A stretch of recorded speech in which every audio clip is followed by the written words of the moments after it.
బాగా తెలిసిన వాళ్ళే. అలాగనే గత 3 రోజులుగా భగవద్గీత పూర్తిగా విన్నారు. వచ్చే 3 రోజులు కూడా ఇంకా చాలా మంది భగవద్గీత తెలిసిన వాళ్ళే కాదు, అది జీవితంలో అనుసరించే వాళ్ళు కూడా చాలా మంది మాట్లాడుతున్నారు. సో వాళ్ళ మధ్య నన్ను మాట్లాడమంటే నాకేదో తెలుసనో నేనేదో మాట్లాడగలనో కాదు, ఒక ఒక సైన్స్ రీసెర్చ్ చేస్తూ ఈ మధ్య కాలంలో పెరిగిన అంటే మోడర్న్ స్కూల్స్, కంప్యూటర్, ఇంటర్నెట్ యుగంలో పెరిగి ఒక సైన్స్ లో రీసెర్చ్ చేస్తున్న వాళ్ళకి భగవద్గీత అర్థం కాక ఏమాత్రం అర్థమైనా అది ఎలా అందుకుంటారు అనేది నాకు ఈ మధ్య అర్థమైంది. ఎందుకంటే నాకు భగవద్గీత గురించి మొదటి నుంచి అభిమానం ఉన్నా అంత క్షుణ్ణంగా ఎప్పుడు పరిశీలించలేదు. అది ఎప్పుడైతే నేను సైన్స్ లో కొద్దిగా ఇప్పుడు మొదలు పెట్టాను, ఎప్పుడైతే రీసెర్చ్ చేస్తున్నానో అక్కడ నాకు తెలిసిన ప్రతి విషయం ఇంట్లో సాధారణంగా మాట్లాడుకుంటున్నారు కదా, ఇది మనం దీని గురించి పరిశోధన చేస్తున్నామా లేకపోతే ఉన్నదే కనిపెడుతున్నామా అర్థం కాక, అంటే ఒక ఇండియన్ మైండ్ సెట్, ఒక ఇండియన్ బ్యాక్గ్రౌండ్ నుంచి వచ్చిన వాళ్ళకి సైన్స్ లో కొంచెం కొత్తగా అప్పుడప్పుడే రీసెర్చ్ వస్తున్న ఫీల్డ్స్ ని కనుక చూస్తే అరే ఇదంతా ఇక్కడే ఉంది కదా అనే ఒక ఆలోచన వచ్చింది. సో ఆ ఆలోచన మీతో పంచుకున్నానే కానీ భగవద్గీత గురించి గొప్పగా మాట్లాడాలనో లేకపోతే సైన్స్ గురించి గొప్పగా మాట్లాడాలనో కాదు, ఆ రెండిటి మధ్యలో ఉన్న ఒక కనెక్షన్ నాకు తోచిందిగా చెప్తాను, సరే అని ఒప్పుకున్నాను. ఇప్పుడు నేను సైన్స్ ఫీల్డ్ లో ఉండగా నాకు నా చుట్టుపక్కల కొలీగ్స్ అందరితో చాలా ఇబ్బంది అవుతుంది. ఏంటంటే ఎప్పుడైనా ఒక హిందూ ధర్మం గురించి మాట్లాడినా లేకపోతే హిందూ ధర్మంలో సైన్స్ ఉంటుందని చాలా మంది ఉంటారు కదా, అందులో ఎంతవరకు నిజం ఉందో ఒకసారి చూద్దామని చెప్పినా, లేకపోతే ఇంకొక వేరే కల్చర్స్ లో, రిలీజియన్స్ లో దాని సైంటిఫిక్ అప్రోచ్ గురించి చూద్దాం అనుకున్నా మొట్టమొదటిగా నాకు ఎదురయ్యేది పెద్ద ఆబ్స్టకల్. ఏంటి నువ్వు కూడా అలా మాట్లాడతావు, తెలుసు కదా వాళ్ళందరూ అదంతా వేరు, వాళ్ళంతా రిలీజియన్ అంటేనే తప్పు, అక్కడ సైన్స్ ఉంటుందని ఏదో వాళ్ళ ఉనికి చాటుకోవడానికి చెప్తున్నారు కానీ అందులో నిజానికి సైన్స్ లేదు. నిజంగా ఏమైనా సైన్స్ ఉంటే మనం మోడర్న్ సైన్స్ కనిపెట్టిన తర్వాత ఇది కూడా మా దగ్గర ఉంది అని కాకుండా మొట్టమొదటిగా అక్కడి నుంచి వచ్చిన రీసెర్చ్ ఏమైనా ఉన్నదా, ఉంటే అప్పుడు మేము ఒప్పుకుంటాం. అలా లేకుండా ఊరికే మేము ఏది మేము గ్రహాలు కనిపెడితే మా వాళ్ళు చెప్పారు, లేకపోతే మేము సూర్యుడికి దూరం కనిపెడితే మా వాళ్ళు ఎప్పుడూ చెప్పారని చెప్పడం తప్ప మొదటిగా అక్కడి నుంచి వచ్చిన సైన్స్ ఏదన్నా ఉన్నదా అని ఎక్కువ మంది ప్రశ్నించేవాడు. సో అది నేను ఆలోచించేవాడిని. అలానే ఇటు మా ఫ్రెండ్స్ దగ్గర కానీ ఇంట్లో కానీ ఫ్యామిలీతో కానీ మాట్లాడినప్పుడు మోడర్న్ సైన్స్ అదంతా ఉత్తిదే, మన వాళ్ళు ఎప్పుడో చెప్పారు, అదంతా సైన్స్ ఇవాళ ఒకటి చెప్తుంది రేపు ఇంకొకటి చెప్తుంది, దానికి కన్సిస్టెన్సీ లేదు, ఆ సైంటిస్ట్ అందరూ ఇట్లా వీళ్ళకి రిలీజియన్స్ గా ఉంటుంది, ఏదో కొంతమంది గొప్ప సైంటిస్ట్ ఉండొచ్చు తప్ప సైన్స్ అనేది అంతా కూడా రోజుకొకటి మాట్లాడుతుంది, దానికి పరిగణన తీసుకోలేం. సనాతన ధర్మం ఏదైతే ఉందో అదే నిజమైనది, ఈ సైన్స్ ని పట్టుకుంటే వెళ్ళచ్చు కానీ సనాతన ధర్మాన్ని పట్టుకుంటేనే అల్టిమేట్ నాలెడ్జ్ అనేది వస్తుంది అని చెప్తుంటారు. కానీ నేను వీళ్ళది వింటాను వాళ్ళది వింటాను, ఆ ఇద్దరి మధ్యలో ఏం చేయాలో అర్థం కాకుండా స్థితిలో ఉండగా అది రెండు కరెక్టే అవుతాయా? మనము మోక్షం అనేది ఏదైతే అంటామో సనాతన ధర్మం నుంచి పాటిస్తే మోక్షం వెళ్తుందని చాలా మంది అంటారు, సైన్స్ నుంచి అది సులభం కాదంటారు. అలానే ఒక రోజు వారికి కావాల్సిన విజ్ఞానం ఏదైతే ఉందో అది మోడర్న్ సైన్స్ నుంచి వస్తుంది, అది సనాతన ధర్మంలో అంతగా వాటికి డైరెక్ట్ ఇంప్లికేషన్స్ ఉండవు అంటారు. కానీ నాకు అనిపించేది ఏంటి అంటే మోడర్న్ సైన్స్ ని పట్టుకున్నా మోక్షం సాధించవచ్చు, సనాతన ధర్మాన్ని పట్టుకున్నా రోజువారి ఉండే వాటిలో బాగుండొచ్చు అనేది నేను గట్టిగా నమ్ముతుంటాను. ఎందుకు అంటే ఇవాళ సైన్స్ అండ్ సనాతన ధర్మం, భగవద్గీత కానీ వేదాలు కానీ మన ఇతిహాసాలు కానీ ఏవైతే ఉన్నాయో ఆ రెండిటిలో ఉన్న కామన్ వస్తువుని గనక పట్టుకుంటే ఏది కంటిన్యూస్ గా ఉండదు. సో కామన్ విషయాన్ని పట్టుకుంటే ఒక దాంట్లో మనం ఆగినప్పుడు ఇంకో దాని నుంచి హెల్ప్ తీసుకొని రెండింటిని పట్టుకొని వెళ్ళాలి, కానీ ఒకదాన్ని ఒకటి విమర్శించుకుంటూ మనలో మనం అది గొప్పదా ఇది గొప్పదా అనుకుంటూ వెళ్ళటం కంటే రెండింటి మీద నడవాలి అనేదే అదే ఉద్దేశంతో నేను ఈ మధ్య సైన్స్ జర్నలిజం కూడా ఇంట్రెస్టెడ్ గా స్టార్ట్ చేశాను. ఎందుకు అంటే ప్రతి చోట సైన్స్ మాట్లాడే వాళ్ళ దగ్గర ధర్మాన్ని వ్యతిరేకిస్తారు, వైస్ వర్స వాళ్ళు మాట్లాడు సైన్స్ నొప్పుకోరు. ఈ రెండింటి మధ్యలో ఎలా వెళ్ళగలను అని చూస్తూ నాకు అనిపించిన 4 మాటలు ఇవాళ మాట్లాడతాను. మన భగవద్గీత గురించి వస్తే హైందవ ధర్మంలో 2 ధర్మ యుద్ధాలు జరిగాయి, ఒకటి రామాయణంలో ఒకటి మహాభారతంలో. యుద్ధాలు ఇంకా చాలా జరిగాయి, బ్యాటిల్స్ అంటే చాలా జరిగాయి, కానీ ఈ రెండే కీలకమైన యుద్ధాలు. ఎందుకు అంటే ఈ రెండు ధర్మం కోసం జరిగాయి, రెండవది ఆ రెండిట్లో ధర్మమే జయించింది. అంటే తాత్కాలికంగా కొన్ని చోట్ల అధర్మ పై చేయి ఉన్నప్పటికీ కూడా ఈ రెండు ఫుల్ స్టాప్స్ ఆఫ్ ద యుద్ధాలు. ఆ రెండు జరిగాక ధర్మం గెలిచింది, దాని తర్వాత ఇంకా అధర్మం మళ్ళీ లేవలేదు. సో ఇలాంటి యుద్ధాలు అంత సులువుగా జరిగిపోయా, ధర్మం ఈజీగా గెలిచిపోయిందా అంటే లేదు. 2 యుద్ధాలలో ఒకే రకమైన సిచ్యువేషన్ ఏర్పడింది. ఆ సిచ్యువేషన్ ఏమైంది అంటే గెలిచే ధర్మం, గెలవబోతున్న ధర్మానికి ఏదో ఒక అబ్స్టేకిల్ వచ్చేసి ఆగిపోయినంత పని, అధర్మం గెలిచేస్తుందేమో అన్నంత పైదాకా వెళ్ళిపోయింది. అలాంటప్పుడు మొదటిది జరిగింది రామాయణంలో. 7 రోజులు యుద్ధం చేసి రాముడు అతని దగ్గర ఉన్న అస్త్రాలన్నీ వాడేసి పూర్తి స్థాయిలో యుద్ధం చేసినప్పటికీ కూడా రాముడు కింద పడ్డాడు కానీ చచ్చిపోలేదు.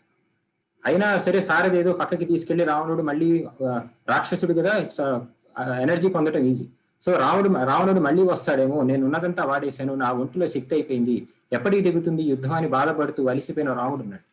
అలానే మహాభారతంలో మొదటి రోజే ఆ సైన్యాన్ని చూసి, అరే రే నా చుట్టుపక్కల వాళ్ళందరూ ఉన్నారు, నేను కలిసి పెరిగిన వాళ్ళు ఉన్నారు, 18 అక్షోహిణ సైన్యం ఉంది, గెలిచినా ఓడిపోయినా ఇంతమంది చచ్చిపోతారు, అసలు గెలుస్తామా, గెలిచినా వచ్చిన రాజ్యం ఎవరి కోసం వెళ్తుంది, ఇలా మానసికంగా అధైర్యపడి అర్జునుడు ఉన్నాడు.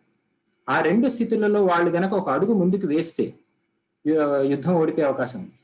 అలా ఉన్న టైంలో రాముడికి గురువు రూపంలో అగస్త్యుడు వచ్చేసి ఆదిత్య హృదయ ఉపదేశం చేశారు. ఇలానే ఇక్కడ అర్జునుడికి, మానసికంగా అలిసిపోయిన అర్జునుడికి స్నేహితుడే గురువై కృష్ణుడు భగవద్గీత ఉపదేశించాడు. సో మొదట రాముడు అక్కడ శారీరకంగా అలిసిపోతే మనకు ఆదిత్య హృదయం వచ్చింది, ఇక్కడ అర్జునుడు మానసికంగా అలిసిపోతే మనకి భగవద్గీత వచ్చింది. సరే ఆదిత్య హృదయాన్ని తీసుకుంటే నరుడు కాబట్టి రాముడు అక్కడ, సూర్యుడు శక్తివంతుడు కాబట్టి ఆదిత్య హృదయం, ఆ పేరులోని హృదయం అంటే సూర్యుడి శక్తి ఎప్పుడు కోర్ నుంచి వస్తుంది. ఆస్ట్రోఫిజిక్స్ లో కూడా చెప్తాం, సన్ బయట ఉన్నదంతా చాలా కూల్ గా ఉంటుంది, మనకు కనిపించినంత వేడిగా ఉండదు. ఆ థర్మో న్యూక్లియర్ రియాక్షన్స్ అన్ని లోపల జరుగుతాయి. అలా హృదయంలో జరిగిన ఆదిత్యుడి గురించి చెప్పారు కాబట్టి ఆ సూర్యుడి శక్తి అంతా నరుడికి వచ్చింది, శారీరకంగా పుంజుకొని యుద్ధం చేశాడు. ఆ రోజు యుద్ధం అయిపోయింది. కాకపోతే అర్జునుడికి వచ్చిన ప్రాబ్లం వింత ప్రాబ్లం. అతను శారీరకంగా బాగానే ఉన్నాడు, మొదటి రోజు యుద్ధం పెద్దగా ఏమీ అలిసిపోలేదు, కానీ మానసికంగా అలిసిపోయాడు. మనం భగవద్గీత గురించి చూస్తే మానసికంగా అలిసిపోయిన అర్జునుడికి మంచి మోటివేషన్ స్పీచ్ చేస్తే సరిపోతుంది. ఇంత గంపా నాగేశ్వరరావు గారు చెప్పినట్టు మంచి మోటివేషన్ స్పీచ్ ఆయనలాగా మాట్లాడితే అర్జునుడు యుద్ధం చేస్తాడు. కృష్ణుడు అది చెప్పలేంది కాదు, ఎందుకంటే సంధి ముందే యుద్ధం వద్దులే బావా, ఏదో యుద్ధం కాకుండా చేసుకో, 5 ఊర్లు ఇచ్చినా ఎంతో అంత ఇచ్చినా అడ్జస్ట్ అవుతాం అంటేనే మోటివేట్ చేసి అవి పాతవన్నీ గుర్తు తెచ్చి యుద్ధానికి చేయించాడు కృష్ణుడు. మరి అలాగ చేసిన కృష్ణుడు ఈ యుద్ధంలో అర్జునుడు మోటివేషన్ అయిపోతే మళ్ళీ ఇంకో 4 మాటలు అలా చెప్పేసి యుద్ధానికి పంపించకుండా ఈ భగవద్గీత అంతా ఇవ్వడానికి కారణం ఏంటి అంటే, భగవద్గీత ఎప్పుడైనా మానసికంగా అలిసిపోయిన వాళ్ళకి సత్యము జ్ఞానమే బయటికి వస్తుంది, పర్మనెంట్ గా ఒక ఒడ్డున పడేస్తుంది. అలా కాకుండా ఒక motivation is always an emotion. Emotion అంటే ఎలా ఉంటుందంటే, అది మంచి మోటివేషన్ పిచ్చిదైనా దానికి ఒక టైం పీరియడ్ ఉంటుంది, టైం కాన్స్టెంట్ ఉంటుంది. ఆ టైం తర్వాత అది డికే అయిపోతుంది. కానీ ఎప్పుడైతే జ్ఞానాన్ని ఇన్పుట్ గా ఇస్తామో అది టైమ్లెస్ బాండ్స్ కి తీసుకెళ్ళిపోతుంది. అందుకని భగవద్గీత ఇన్నాళ్ళైనా ఏ సిచ్యువేషన్ లో ఉన్న వాళ్ళకైనా అది అంతగా యూజ్ అవుతుంది. అదే ఒక 4 మాటలు చెప్పి అర్జునుడు యుద్ధం చేసి గెలవటం ఓడిపోవటం కృష్ణుడు చూసుకుంటాడు, సో దానితో సంబంధం లేదు. ఇన్నాళ్ళు నిలవడానికి కారణం కృష్ణుడు జ్ఞానం ఇచ్చాడు. సరే ఆదిత్య హృదయంలోను భగవద్గీతలోను ఒకటి కామన్ గా ఉన్నది ఏంటి అంటే, 2 సనాతనమే. అక్కడ అగస్త్యుడు చెప్తాడు, రామ రామ మహాబాహో శృణుగుహ్యం సనాతనం ఏన సర్వాన్ నరీన్ వచ్చ సమరే విజయిష్యసి అంటాడు. నేనేదో నీ కొత్తగా చెప్పట్లేదే, సనాతనంగా ఉన్నది చెప్తున్నాను అంటాడు. అలానే కృష్ణుడు కూడా 3వ అధ్యాయంలో చెప్తాడు, నేను నీకు చెప్పే జ్ఞానం మొదటిగా సూర్యుడికి చెప్పాను, సూర్యుడి నుంచి మనువుకి వెళ్ళింది, ఇక్ష్వాకులుగా పరంపర చెప్తాడు. ఎందుకు చెప్పాలి మొదటిలో? ఆదిత్య హృదయం అగస్త్యుడు చెప్పిన మొదటి లైన్ లోనే సనాతనం అని చెప్పాడు. కృష్ణుడు భగవద్గీత అందుకుంటున్న మొదట్లోనే నేను ఎప్పటి నుంచో ఉన్నది జ్ఞానమే చెప్తున్నాను, కొత్తది చెప్పట్లేదు అని చెప్పడానికి కారణం వినే వాళ్ళకి నమ్మకం కలిగించడం. ఎప్పుడైనా మొదటి నుంచి ఉన్నదే చివరి దాకా ఉంటుంది, మధ్యలో వచ్చి మధ్యలో వెళ్ళిపోతాయి. సో ఏ జ్ఞానమైనా సనాతనాన్ని పట్టుకుంటే నువ్వు పట్టుకుంటావని వినే వాళ్ళకి ఒక ధైర్యాన్ని చెప్పడానికి 2 సనాతనమైన జ్ఞానాన్ని చెప్పారు. ఇప్పుడు మరి భగవద్గీత కృష్ణుడే చెప్పాడు కదా, నేను ఇంతమందికి చెప్పాను, వాళ్ళ నుంచి పరంపరగా ఉంది, రాజ ఋషుల వరకు ఇవన్నీ అనుసరిస్తున్నారు, మరి అవేవో పట్టుకుంటే సరిపోదా? కృష్ణుడు అర్జునుడికి చెప్పిన భగవద్గీత ఎందుకు ఇంపార్టెంట్? నిజానికి భగవద్గీత చూస్తే అందులో కొత్తగా చెప్పినవి ఏమి ఉండవు, వేదాల్లో ఉపనిషత్తులు ఉన్నవే ఒక బ్రీఫ్డ్ వర్షన్ గా చెప్పినవి. అలాంటిది ఈ భగవద్గీతకి స్పెషల్ గా అంత ప్రయారిటీ ఇవ్వడానికి కారణం ఏంటి అంటే, మొదటిది చెప్పినవాడు, రెండవది విన్నవాడు. ఇక్కడ చెప్పింది శ్రీకృష్ణుడు. కృష్ణుడు అంటే విష్ణుమూర్తి అవతారం మనందరికీ తెలిసిన, కృష్ణ అవతారంలో చెప్పటం అనేది దానికి ఒక గొప్ప శక్తినిచ్చింది. కృష్ణుడి అవతారం ఎందుకు గొప్పది అంటే, ఏ జ్ఞానమైనా అనుసరించేవాడి యోగ్యత బట్టి ఆ చెప్పిన దానికి వాల్యూ పెరుగుతుంది. నేనేదో గొప్ప గొప్ప మాటలు చెప్తాను కదా, నేను వాళ్ళు గొప్ప వాళ్ళు చెప్పిన దానికంటే నేను గొప్పగా చెప్పాను కదా అని ఆ మాటలకి శక్తి రాదు. నేను అనుసరించి చెప్పిన ఒక చిన్న మాట అయినా దానికి శక్తిని వస్తుంది. సో కృష్ణుడు అంతకుముందు అన్ని అవతారంలో ఉన్న ఆ అవతారంలో కర్మ పాటించాడు, జ్ఞానం పాటించాడు, మాయ పాటించాడు. అన్ని పాటిస్తూ ఏమీ అంటకుండా పక్క నుండి సాక్షిగా చూస్తూ ఉన్నాడు. యుద్ధంలో కూడా సాక్షిగా చూస్తూ ఉన్నాడు. సో అలాంటి కృష్ణుడు చెప్పాడు కాబట్టి భగవద్గీతకి ఆ వాల్యూ అంతగా పెరిగింది.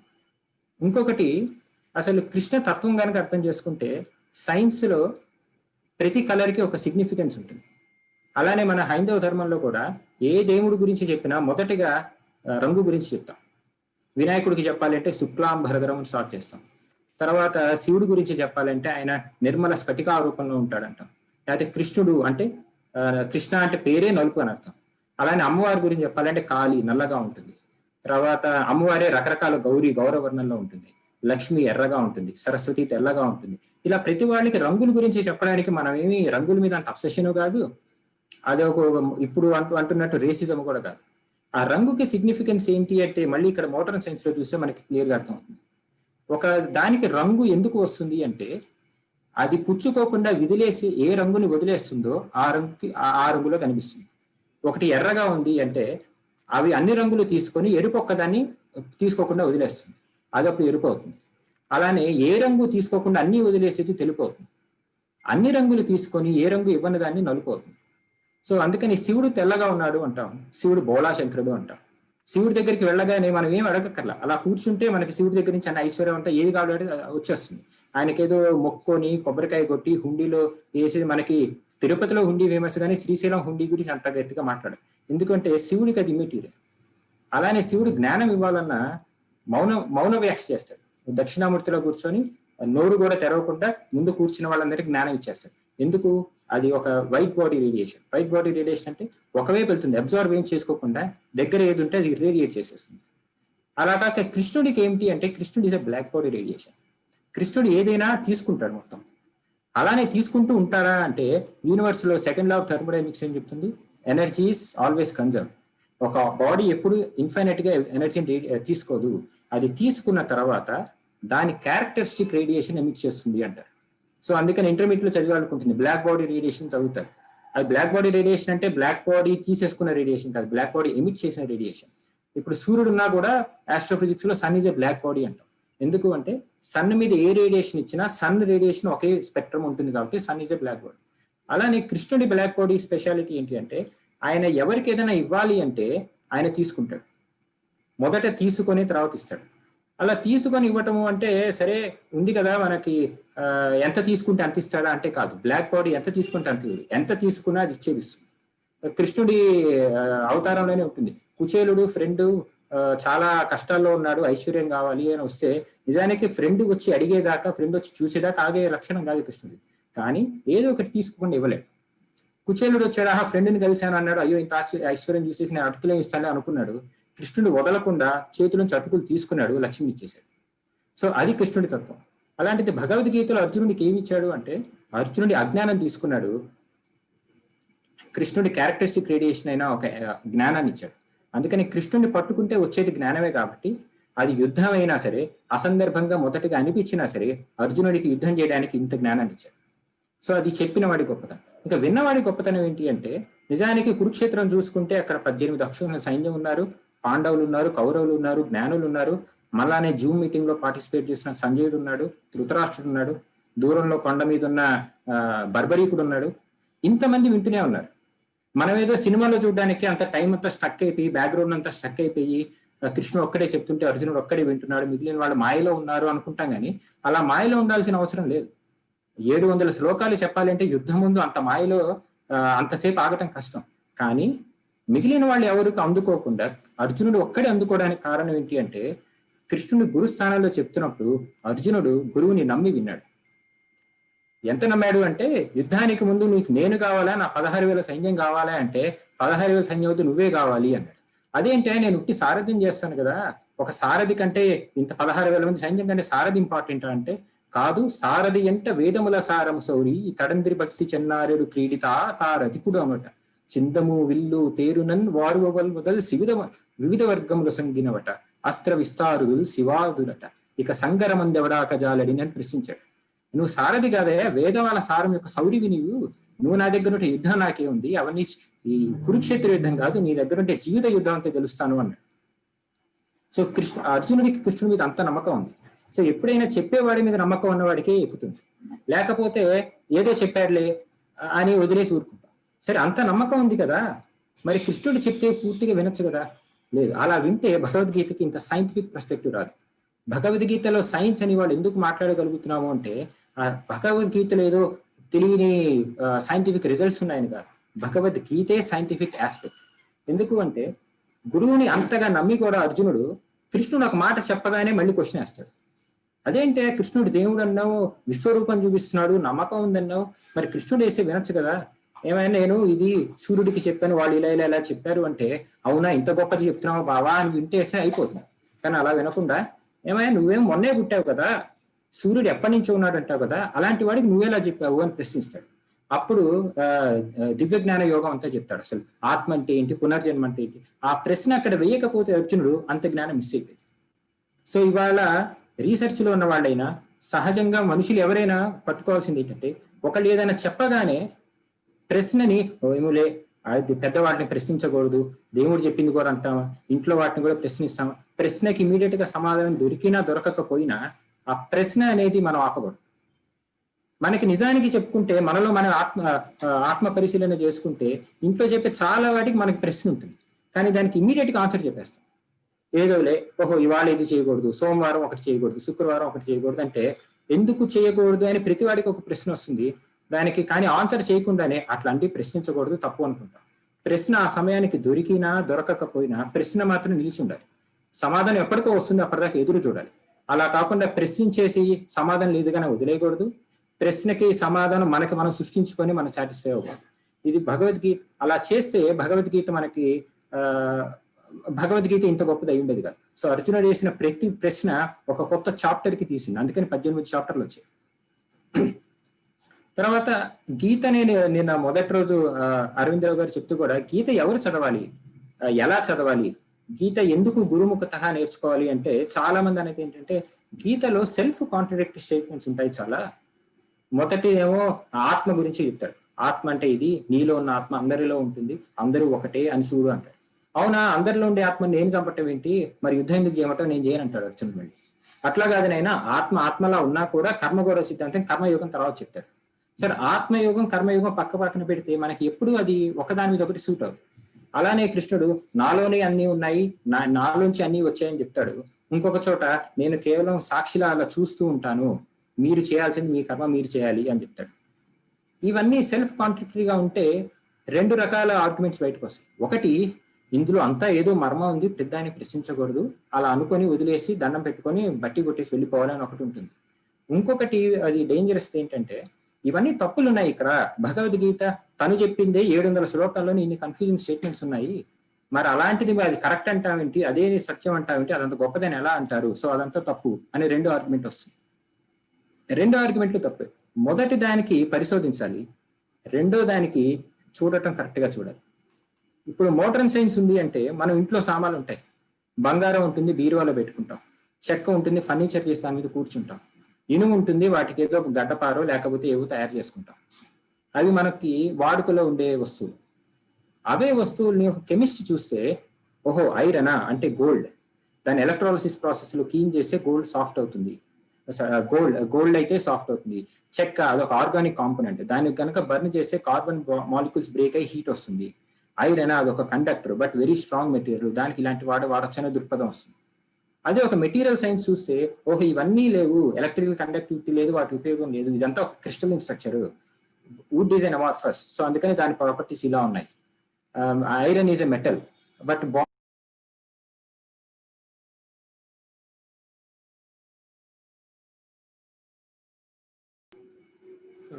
ఒకసారి అన్మ్యూట్ చేయండి సార్. ఇది ఉన్నాయంటారు. సో అలా కాకుండా ఒక క్వాంటమ్ మెకానిక్స్ చదివేవాడు చూస్తే, ఓహో ప్రతి దాంట్లో ఉన్నది ఆటమ్సే, ప్రతి దాంట్లో ఉన్నవి ఎలక్ట్రాన్సే, సో వాటి బిహేవియర్ బట్టే మారుతాయి తప్ప అది ఐరన్ ఇవన్నీ నాకు సంబంధం లేదంటాడు. పార్టికల్ ఫిజిసిస్ట్కి వెళ్తే అది ఎలక్ట్రాన్స్ ప్రోటాన్స్ కూడా కాదు, ఎలక్ట్రాన్స్ ప్రోటాన్స్ కి కారణమైన క్వార్క్స్ అనేవి ఉంటాయి, ఆ క్వార్క్ వైబ్రేషన్ పెట్టేసి ఏ పార్టికల్ ఎలా ఫామ్ అవుతుంది, ఆ ఫామ్ అయిన పార్టికల్ తో అవి ఆటమ్స్, మాలిక్యూల్స్, తర్వాత కాంపోనెంట్స్ అవుతాయంట. తర్వాత ఇంకా స్ట్రింగ్ థియరిస్ట్కి వెళ్తే ఇదంతా కాదు, అక్కడ ఒక వైబ్రేషన్ ఎనర్జీ ఉంది, ఆ వైబ్రేషన్ ఎనర్జీ ఎలా వైబ్రేట్ అయితే అలా పార్టికల్స్ వస్తాయంట. ఇందులో ఎవరు చెప్పింది కరెక్ట్ అని తీసుకుంటే ఇందులో ఎవరు చెప్పింది తప్పు కాదు, అందరిది వారి వారి స్థాయిల్లో వారి వారి అవసరాలు బట్టి కరెక్టే. సో భగవద్గీతలో కూడా కర్మ చెప్తే కర్మ చేసేటప్పుడు కర్మ చేసేవాళ్ళు కేటగిరీ సపరేట్ ఉంటారు, జ్ఞానం చేసేవాళ్ళు కేటగిరీ సపరేట్ అని కాదు.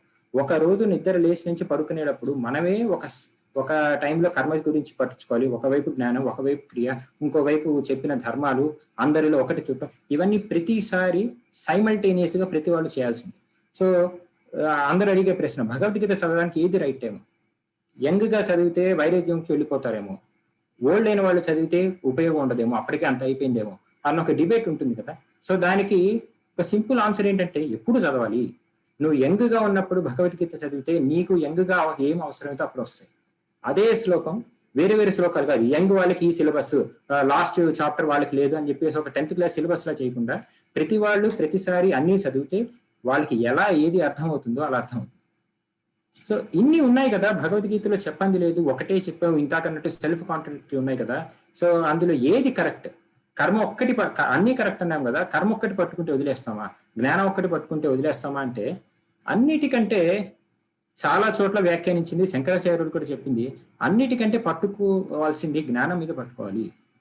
ఎందుకు అంటే ఇదే మోడర్న్ గా చెప్పాలి అంటే, నేను సైంటిఫిక్ పర్స్పెక్టివ్ ఉన్నాయి కాబట్టి most of the examples modern science ని తీసుకుంటే, రిచర్డ్ ఫైమన్ అనే ఒక సైంటిస్ట్ ఉన్నాడు. అతను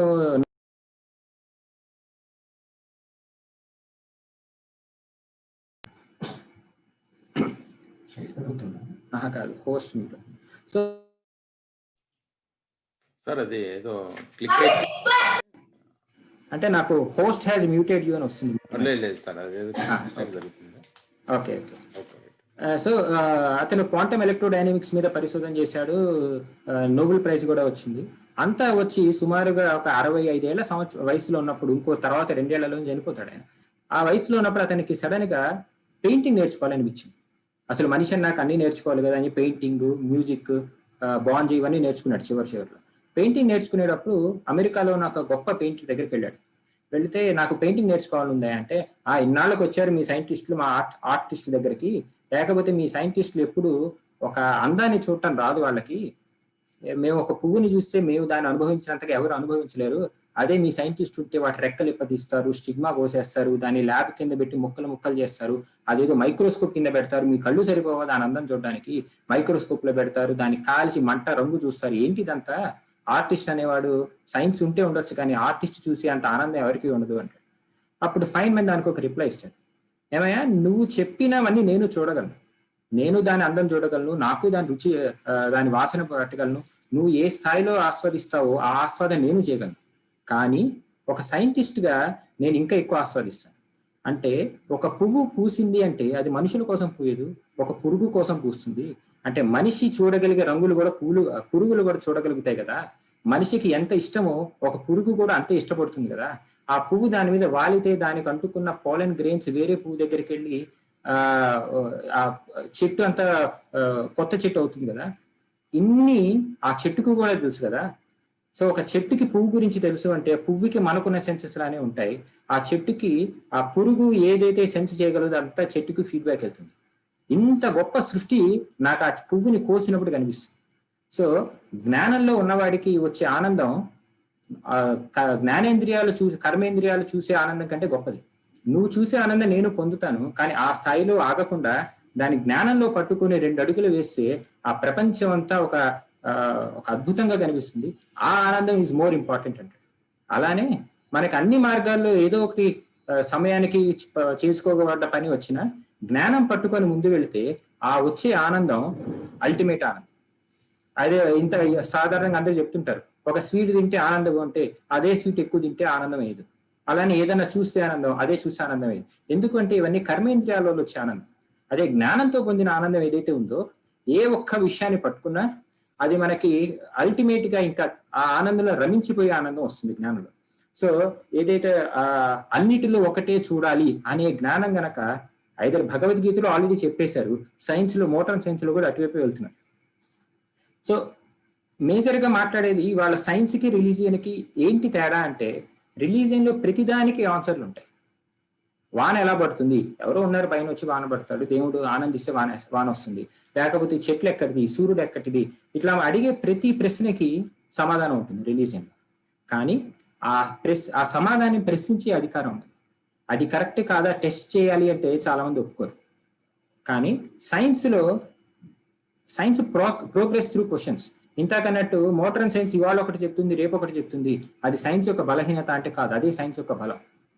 ఇవాళ ఒకటి చెప్పి రేపు ఒకటి చెప్పాలి అంటే, ఇవాళ ప్రపంచం అంతా ఒక విషయాన్ని ఒప్పుకొని రేపు ఎవరో ఒక యువ మేధావి వచ్చేసి అదంతా కాదు అని దాన్ని ప్రశ్నిస్తే అందరూ వాడి ప్రశ్నని ఒప్పుకొని, వాడు చెప్పిన సమాధానానికి అందరూ ఒప్పుకొని మోడర్న్ సైన్స్ మొత్తాన్ని ప్రతిరోజు మారుతుంది అంటే ఆ ఓపెన్నెస్ ఉండాలి.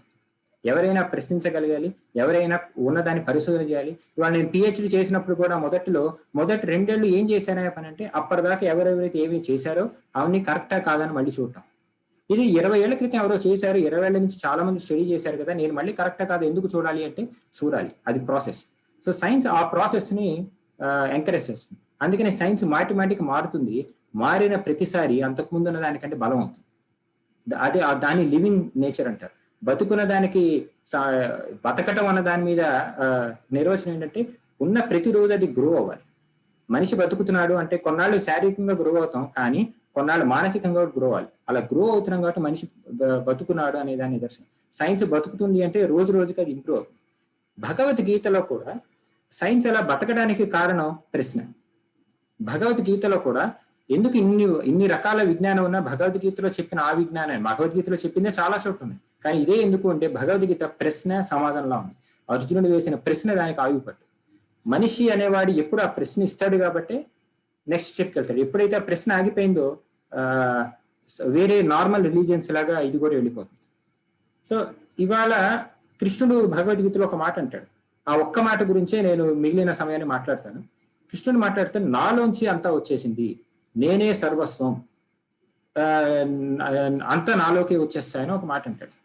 ఆ మాట సరే, భగవద్గీతలో చాలా సైన్సెస్ ఉన్నాయని, భగవద్గీతలో స్పీడ్ ఆఫ్ లైట్ ఉందని, సూర్యుడికి ఎర్త్కి మధ్యలో డిస్టెన్స్ భగవద్గీత చదివితే ఏదో శ్లోకంలో కటకపోయే సిద్ధాంతాలు వేసే నెంబర్ వస్తుందని, ఈ రకరకాల ఉన్నా కూడా అవన్నీ సైడ్ ఎఫెక్ట్స్. అల్టిమేట్ నాలెడ్జ్ ఏదైతే ఉంటుందో దానికోసం భగవద్గీతని పట్టుకుంటే మధ్యలో వచ్చే మిగిలిన విజ్ఞానంతో ఒక సైడ్ ఎఫెక్ట్ లాంటిది. సో భగవద్గీతలో చెప్పిన అల్టిమేట్ నాలెడ్జ్ ఏంటి అంటే, నాలోనే అంతా ఉన్నది అని. నాలోనే అంతా ఉన్నది అంటే కృష్ణుడు అనే ఒక వ్యక్తి, కృష్ణుడిలో అంతా ఉంటాయి అని కనుక చూసుకుంటే, కృష్ణుడు నిజంగా అంత గొప్పవాడైనా కూడా ఒక ఈగోయిస్టిక్ పర్సన్ గా కనిపిస్తాడు. ఇప్పుడు మనకి మ్యాథమెటిక్స్ లో కమ్యూట్ థియరం అని ఒకటి ఉంటుంది. If A is equal to B, then B is equal to A. కృష్ణుడిలో నేనున్నాను అంటే ఇట్ ఇంప్లైస్ నాలో కూడా కృష్ణుడు ఉన్నాడు. సర్వం నేనే అని కృష్ణుడు చెప్తే ఆ సర్వంలో నేను కూడా పాటున్నా కాబట్టి కమ్యూట్ థియరీ ప్రకారం నేనే సర్వం అనే పదం కూడా అక్కడ వస్తుంది. సో ఏదైతే ఉపనిషత్తుల్లో మహావాక్యం చెప్తారో, తత్వం అసి అనే పదం చెప్తారో, అది కృష్ణుడు ఆర్డినరీగా అలా చెప్పేశాడు. నేను ఇప్పుడు మిగిలిన టైంలో మోడర్న్ సైన్స్ దాన్ని ఎలాగా ఒప్పుకుంటుంది కాదు, ఎలాగ ప్రూవ్ చేయాలని ప్రయత్నం చేస్తున్నది.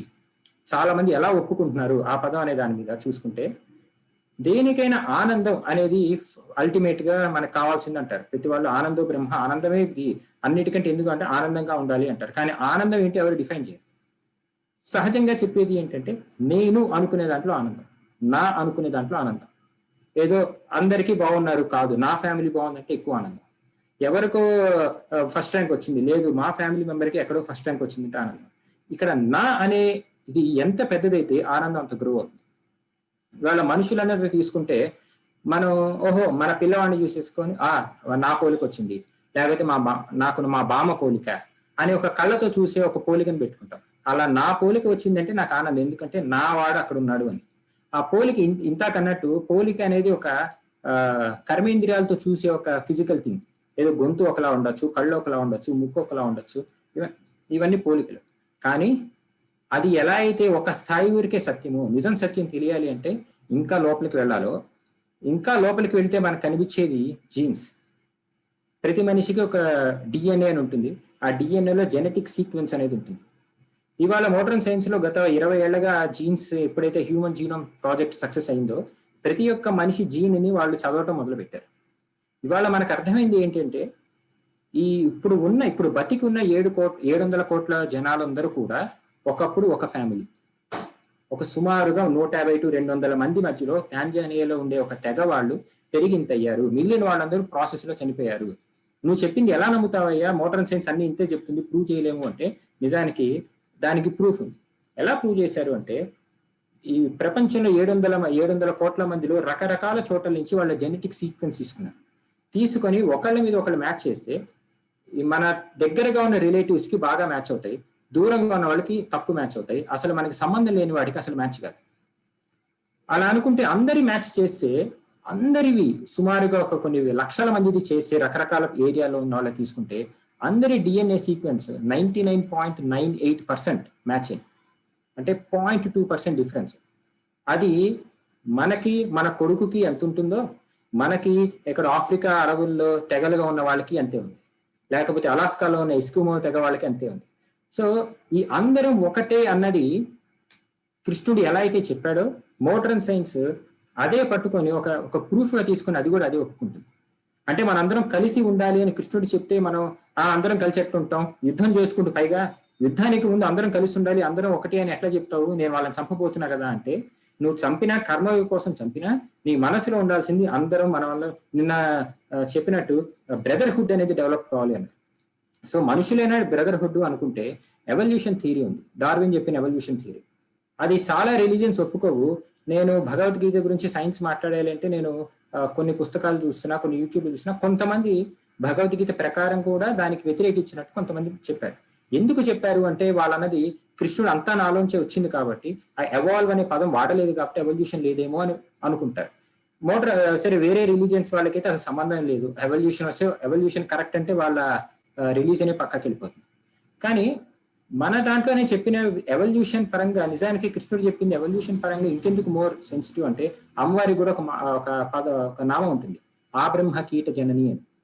అంటే అన్నిటికి ఒక పురుగు నుంచి బ్రహ్మదేవుడి దాకా అన్నిటికీ అమ్మవారే తల్లి అంటే ప్రతి వాళ్ళని అమ్మవారు కొన్నదా అని కాదు, ఆ అన్నిటికీ ఆరిజిన్ అయిన ఒక ఆరిజిన్ అమ్మవారి నుంచి వచ్చింది అని.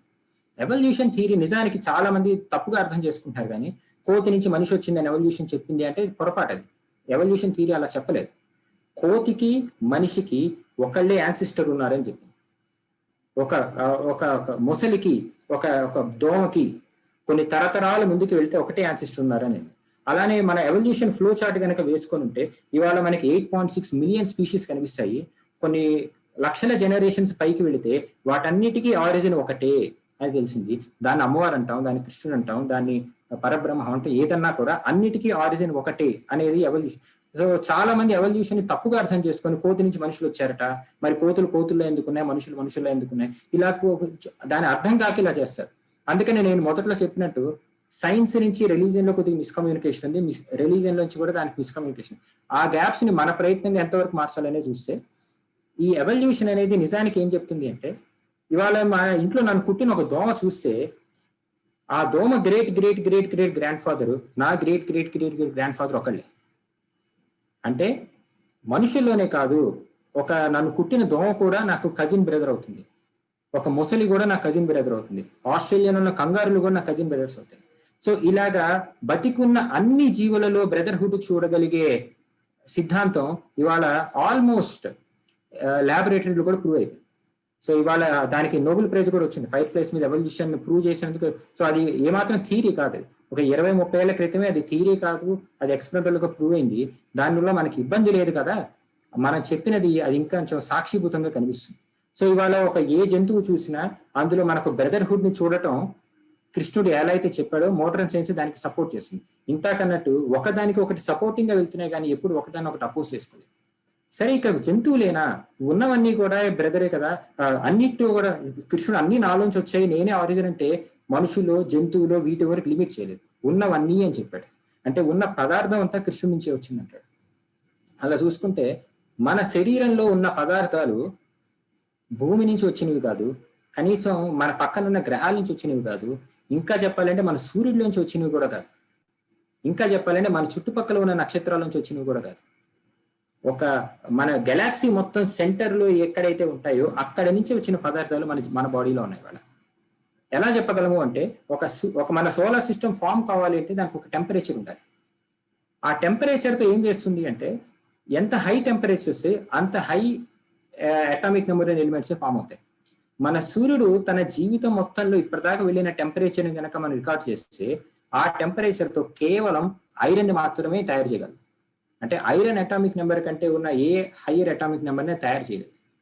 మన బాడీలో జింక్ ఉంటుంది, జింక్ తగ్గితే టాబ్లెట్స్ వేసుకుంటాం. మన బాడీలో ఐడిన్ ఉంటుంది, ఉప్పులో కూడా ఐడిన్ కలుపుకొని తింటాం. ఈ జింక్ ఐడిన్ ఇలాంటివన్నీ కూడా ఐరన్ కంటే అటామిక్ నెంబర్ ఎక్కువ. మరి ఇలాంటివి మన బాడీలో ఉండటమే కాదు అవసరం అనే స్థాయికి ఎలా వెళ్ళింది అంటే ఇవి ఎక్కడి నుంచి వచ్చాయి? ఒక మనిషి ఎవాల్వ్ అయ్యేటప్పుడు ఈ అవసరం ఎక్కడి నుంచి పడింది అంటే చూశారు, మన సూర్యుడు కాబట్టి మన చుట్టుపక్కల ఉన్న సూర్యులందరూ మన సూర్యులే. సో దానికి థియరిటికల్ గా దాన్ని ఎస్టిమేట్ వేస్తే ఈ పదార్థాలు ఫామ్ అవ్వాలి అంటే ఒక నక్షత్రం పేలిపోనన్నా పేలిపోవాలి, లేకపోతే మిల్కీ వే సెంటర్ లో ఉన్న ఒక మ్యాసివ్ బ్లాక్ హోల్ నుంచైనా ఫామ్ అయి ఉండాలంట. సో ఎలా అయితే మొత్తానికి ఒకదానికి ఒకటి కనెక్టెడ్ అంటే ఇవాళ మన శరీరంలో భాగం ఉంటే అది మనం కింద చూసుకుంటాం. నా చెయ్యి ఉంది అంటే అది నేనే అంటాం. సో నాలో ఉన్న జింక్, నాలో ఉన్న ఐడిన్, లేకపోతే నాలో ఉన్న ఐరన్, ఇవన్నీ కూడా నేను మామూలుగా ఆస్ట్రోఫిజిక్స్ లో మేము ఎంత పెద్ద టెలిస్కోప్ పెట్టి ఎంత దూరం చూడగలుగుతాం చూస్తాం. అలా దూరంగా కనిపించిన ఒక నక్షత్రం నుంచి నాకు వచ్చాయి. సో అది చూస్తే మన కనుచూపు మేరలో చూసిన ప్రతిదీ మనకి రిలేటెడ్, ఇదంతా మనమే, దానిలో ఉన్నది నీలో ఉన్నది అనే ఒక భావన వస్తుంది. అలానే చూసుకుంటే వాళ్ళ అరటిపండు తీసుకుంటే జెనెటిక్ సీక్వెన్స్ వేస్తే ఒక అరటిపండు ఒక మనిషి 80% సేమ్ అంటారు. అంటే అరటిపండులో ఉన్న పదార్థాలే మనిషిలో ఉన్న పదార్థాలు ఉన్నాయి, అందుకే అది తింటే మనలోకి వెళ్తుంది, మనం అది అవుతాం. దానికి మనకున్న ఇన్ఫర్మేషన్ తేడా, ఇన్ఫర్మేషన్ కూడా ఎంత తేడా అంటే 80% తేడా. మనం బాడీలో ఏది వేసుకుంటే మన ఇన్ఫర్మేషన్ బట్టి అది అలా తయారవుతాం.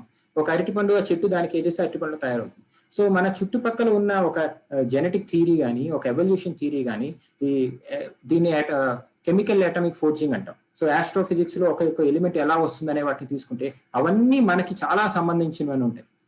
ఇవన్నీ కాదు, ఇంకా ఆరిజిన్కి వెళ్దామా, మనకు కనిపించేదేనా, కనబడింది ఎలా ఉంది, కనబడిన దాంతో మనకు సంబంధం ఉందా అంటే డార్క్ మ్యాటర్, డార్క్ ఎనర్జీ ఉంటాయి, అవి మనకి తెలియని కూడా తెలియదు.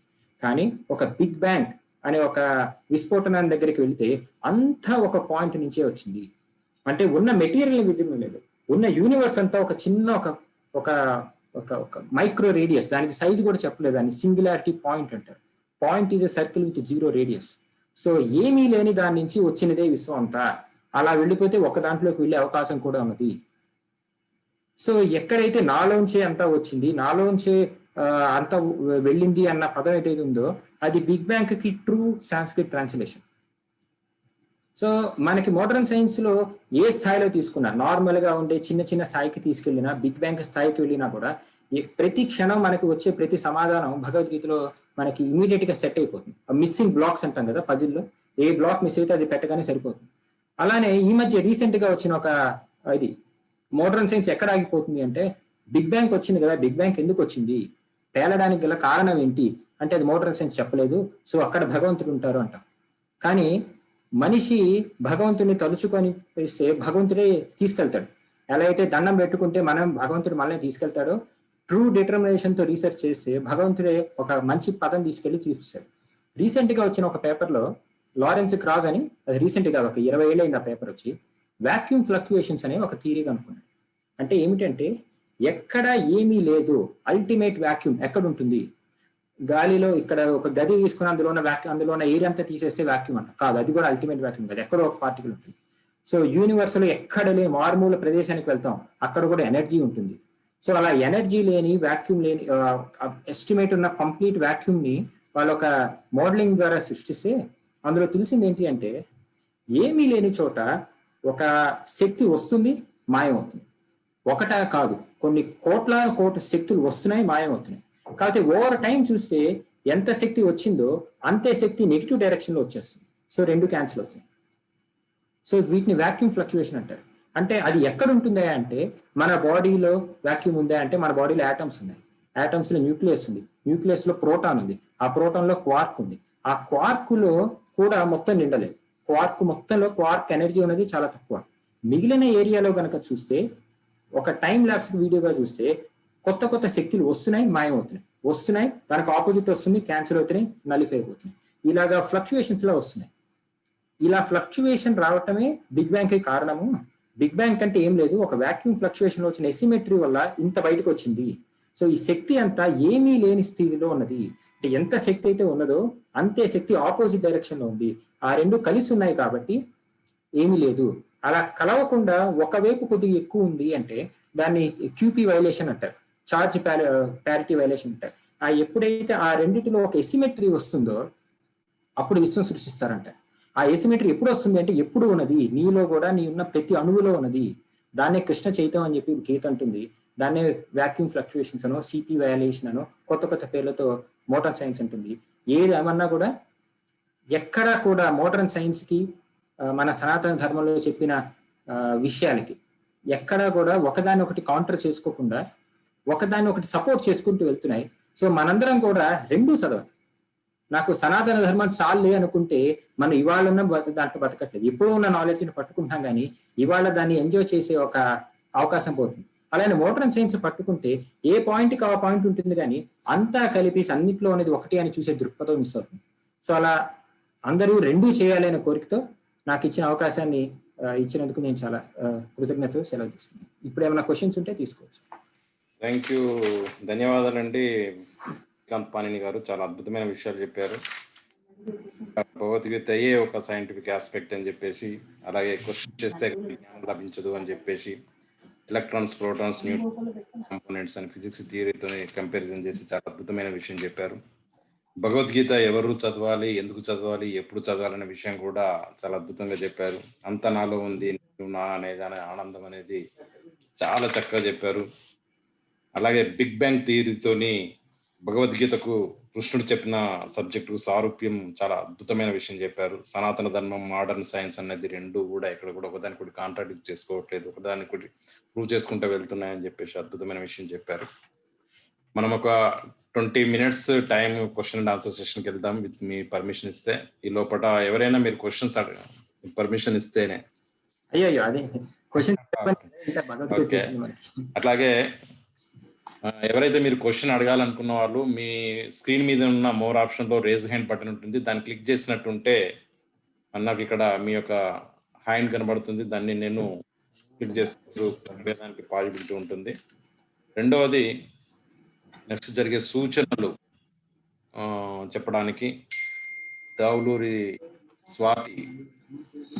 స్వాతి గారు కొన్ని సూచనలు ఉన్నాయి, మనకు తెలియజేస్తారు వారు.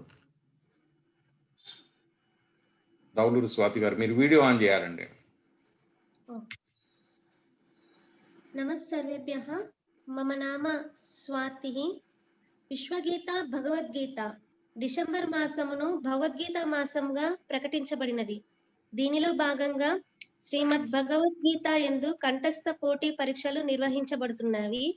ఈ సంవత్సరం డిసెంబర్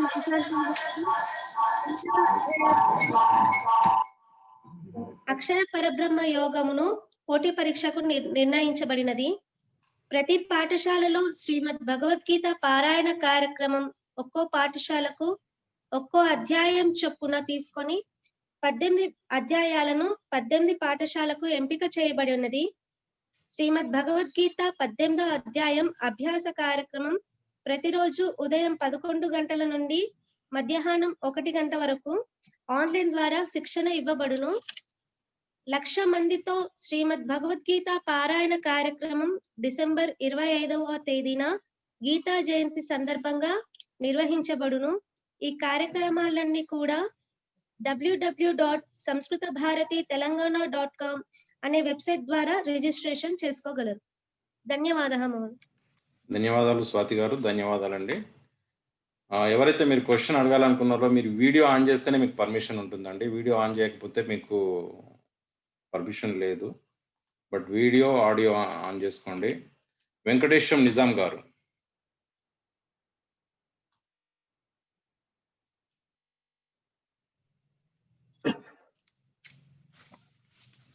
నమస్కారం సార్. చాలా క్వశ్చన్ అడిగే వాళ్ళకు 1 minute అండి. క్వశ్చన్ అడిగే వాళ్ళకు ఒక చిన్న సూచన. మీరందరూ కూడా ఎవరైతే సనాతన ధర్మానికి నేను అన్మ్యూట్ అయ్యాను కదా సార్, వచ్చిందా? అయ్యారు. ఒక చిన్న సూచన ఉంది, గమనించాలి. అయ్యాను సార్. ఎవరైతే క్వశ్చన్ అడగండి. వేరే ఏది ఇంట్రడక్షన్ మన ప్రశాంత్ సార్ ఏవి వద్దు, డైరెక్ట్ క్వశ్చన్ అడగండి, ఎందుకంటే మిగతా వాళ్ళకు కూడా సార్, అవకాశం దొరుకుతుంది. నాని గారు, మీ పేరులోనే సనాతన అనే వాసన, సనాతన ధర్మం గురించి స్పష్టమైన అవగాహన ఉన్న సంస్కారం నుంచి మీ పేరు వచ్చిందని అనిపిస్తుంది. మీరు ఇవాళ చాలా చక్కటి సబ్జెక్ట్ చెప్పినారు.